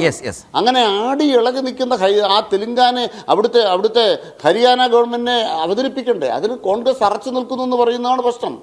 പിന്നെ റോബർട്ട് വദ്ര ഇറങ്ങിത്തിരിച്ചിരിക്കുന്നത് നല്ല കാര്യമാണ്. കാരണം 170 കോടി രൂപയുടെ DLFന്റെ ആ വിഷയത്തിനകത്ത് BJPക്ക് സംഭാവന ചെയ്തൊരു ആളെ സംബന്ധിച്ചിടത്തോളം ചിലപ്പോൾ മണി ബാക്കിംഗ് ഉണ്ടാവും. ഇതൊക്കെ നമ്മുടെ മണി മാറ്റേഴ്സാണല്ലോ പല കാര്യങ്ങളും സംഭവിച്ചുകൊണ്ടിരിക്കുന്നത്. അതുകൊണ്ട് തന്നെ ഖജാനയുടെ നടത്തിപ്പുകാരനോ ഒക്കെ ആ കഴിയുമ്പോൾ പല ചുമതലകളും ഏൽക്കേണ്ടി വരും. അതെന്താണ് ചെയ്യാൻ പോകുന്നതെന്ന് പറയാൻ പറ്റത്തില്ല. അതുകൊണ്ട് തന്നെ കോൺഗ്രസ് എന്താണ് എന്ന് വീണ്ടും തെളിഞ്ഞുകൊണ്ടിരിക്കുകയാണ്. പരിവാർ എന്ന് BJP ആഘോഷിച്ചുകൊണ്ടിരിക്കുമ്പോൾ ആ പരിവാർ തന്നെയാണ് തങ്ങൾ എന്ന് തുറന്നു കാട്ടുകയാണ് കോൺഗ്രസ് ചെയ്തുകൊണ്ടിരിക്കുന്നത്. ഞാൻ ശ്രീ സേനാപതിയിലേക്ക് കൂടി. സേനാപതി, ഇതിലൊരു പ്രധാനപ്പെട്ട കാര്യം നേരത്തെ ശ്രീലാൽ പറഞ്ഞതുപോലെ ഇന്ത്യ മുന്നണിക്കകത്ത് ഏറെക്കുറെ ദുർബലമായി നിൽക്കുന്ന, മൊത്തം താരതമ്യം ചെയ്താൽ കോൺഗ്രസ് ആണ് എന്ന് പറയാം. ഇപ്പോൾ സൂററ്റുണ്ട്, ഇൻഡോർ ഉണ്ട്, അത് പെട്രോഡയുടെ വേഷത്തിലാകാം, എങ്ങനെയും ആകാം. ഇപ്പോൾ വാദ്ര പറയുന്നതും വീണ്ടും BJPക്ക് വലിയൊരു വാദമായി തെരഞ്ഞെടുപ്പ് രംഗത്തേക്ക് മോദിക്ക് കൊണ്ടുവരാൻ ഇട നൽകുന്നതാണ്. അങ്ങനെ പല നിലയ്ക്കും നോക്കിയാൽ കോൺഗ്രസ് ദുർബലമാണ് എന്ന് പറഞ്ഞ അദ്ദേഹത്തിൻ്റെ ഒരു നിരീക്ഷണം താങ്കളുടെ ശ്രദ്ധയിലേക്ക് വെക്കുന്നു.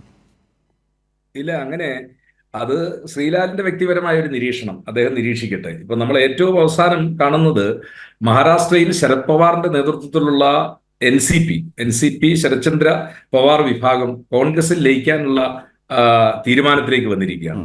അതുപോലെ തന്നെ ആന്ധ്രാപ്രദേശിൽ, അവിഭക്ത ആന്ധ്രയല്ല, ഇപ്പോഴുള്ള ആന്ധ്രയിൽ, അവിടെ ഞങ്ങളുടെ പാർട്ടി YSRന്റെ മകളുടെ നേതൃത്വത്തിൽ, ശർമിളയുടെ നേതൃത്വത്തിൽ വലിയ മുന്നേറ്റം ഉണ്ടാക്കിക്കൊണ്ടിരിക്കുകയാണ്. എന്ന് പറഞ്ഞാൽ കോൺഗ്രസ് ദുർബലമായിരുന്നിടത്തൊക്കെ വലിയ മുന്നേറ്റം കോൺഗ്രസ് ഉണ്ടാക്കിക്കൊണ്ടിരിക്കുന്ന ഒരു കാലഘട്ടത്തിലാണ് ഇപ്പോൾ കോൺഗ്രസ് നിൽക്കുന്നത്. കോൺഗ്രസ് ഒട്ടും ദുർബലമാവുകയോ പിന്നോട്ട് പോവുകയല്ല, അതിശക്തമായി മുന്നേറിക്കൊണ്ടിരിക്കുകയാണ്. അടുത്തത് റോബർട്ട് വദ്രയെ കുറിച്ചുള്ളതാണ്. അത് നമ്മളൊരു തമാശയായിട്ട് എടുത്താൽ മതി. ഈ തെരഞ്ഞെടുപ്പിലൊന്നും അതല്ല എങ്കിൽ സമീപകാലത്തൊന്നും അദ്ദേഹം രാജ്യസഭയിലേക്ക് കോൺഗ്രസിലൂടെ എത്തില്ല. അങ്ങനെ ഒരു ചർച്ചയെ ഉണ്ടായിട്ടില്ല. പിന്നെ അദ്ദേഹത്തിന്റെ അഭിപ്രായമൊക്കെ പറയാം. അഭിപ്രായം ഒന്നും പറയുന്നതിന് തടസ്സമൊന്നുമില്ല. കലന്തൻ ഹാജിയെ വിളിക്കൂ, ഇന്ത്യയെ രക്ഷിക്കുന്നു എന്ന് ഒരു പ്രാസംഗികൻ എടുത്ത് പറഞ്ഞതുപോലെ അതൊക്കെ ഒരു തമാശയായിട്ട് നമ്മൾ കണ്ടേച്ചാൽ മതി. അതൊന്നും ഒരു തെരഞ്ഞെടുപ്പിലെ വിഷയമോ ചർച്ച ചെയ്യപ്പെടേണ്ട ഒരു വിഷയമോ അല്ല എന്നതാണ്. മറിച്ച് ഇപ്പോൾ ഞങ്ങൾ ഹരിയാനയിൽ എടുത്തിരിക്കുന്ന ഞങ്ങളുടെ ഒരു രാഷ്ട്രീയ തന്ത്രം, അത് വളരെ കുറച്ച് ദിവസം കഴിയുമ്പോൾ കുറച്ചുകൂടി വ്യക്തത വരും. അതേക്കുറിച്ച് പല അഭിപ്രായങ്ങൾ വരും. അതിലുള്ള ചില വിമർശന പ്രശ്നമാണ് ശ്രീ അനിൽകുമാർ അവതരിപ്പിച്ചത്. ജൂൺ മാസം 2-ാം തീയതി വരെ പാർലമെന്റ് തെരഞ്ഞെടുപ്പുമായി ബന്ധപ്പെട്ട് അത് ക്ലിയർ ആയി. കോൺഗ്രസ് അങ്ങനെ പോകുന്നുള്ളൂ. താങ്കളുടെ കൂടി ഒരു റെസ്പോൺസ് നമുക്ക് അവസാനിപ്പിക്കാം. അല്ല ശരത്, ഈ രാജ്യസഭയിലേക്ക് വദ്ര ഇനി അത് കേരളത്തിൽ ഏതെങ്കിലും മണ്ഡലം കണ്ടിട്ടുണ്ടോ എന്ന് വരുന്ന ദിവസങ്ങൾ കാണേണ്ട കാര്യമാണ്. കേരളത്തിൽ അദ്ദേഹത്തിന് ഇനി ഒരു സീറ്റ് കോൺഗ്രസ്സുകാർ കണ്ടുപിടിക്കേണ്ടി വരും. എന്തായാലും അതും കേരളം തന്നെ താങ്ങേണ്ടി വരുമോ എന്നുള്ളതാണ്. എന്തായാലും ഒരു കാര്യം ഞാൻ പറഞ്ഞ കാര്യത്തിൽ ഞാൻ നിൽക്കുന്നു. ഘടകകക്ഷികളുടെ ബലത്തിൽ തന്നെയാണ് കോൺഗ്രസ് ഇന്ത്യ മുന്നണിയിൽ നിൽക്കുന്നതായിട്ട് സംശയമൊന്നുമില്ല. കോൺഗ്രസിന് ഒറ്റയ്ക്ക് നിൽക്കാനുള്ള ആരോഗ്യമോ ശേഷിയോ ഇപ്പോൾ ഇല്ല. 1-2 സ്ഥലങ്ങളിൽ കോൺഗ്രസിന് മുന്നേറ്റം കാഴ്ചവെക്കുന്നുള്ളത് മറ്റേ കാര്യം. പക്ഷേ അപ്പോഴും ബി ജെ പിയും കോൺഗ്രസും തമ്മിൽ നോക്കുമ്പോൾ ബി ജെ പിയെ ഒറ്റയ്ക്ക് നേരിടാനുള്ള ഒരു സാഹചര്യവും കോൺഗ്രസിനില്ല. അവിടെ ഇന്ത്യ മുന്നണിയിൽ കോൺഗ്രസ് തന്നെയാണ് ഒരു അല്പവീക്ക്. മറുഭാഗത്ത് ഘടകകക്ഷികളാണ് ബി ജെ പിയുടെ. റൈറ്റ്. വളരെ നന്ദി 4 പേർക്കും. ഇന്നത്തെ രാഷ്ട്രീയ സാഹചര്യങ്ങളുമായി ബന്ധപ്പെടുത്തി ദേശീയ രാഷ്ട്രീയത്തിൻ്റെയും തെരഞ്ഞെടുപ്പിൻ്റെയും ഒരു പൊതു അന്തരീക്ഷത്തെക്കുറിച്ച് വിലയിരുത്തൽ നടത്തിയതിന് ന്യൂസ് ആൻഡ് വ്യൂസ് അവസാനിക്കുന്നു.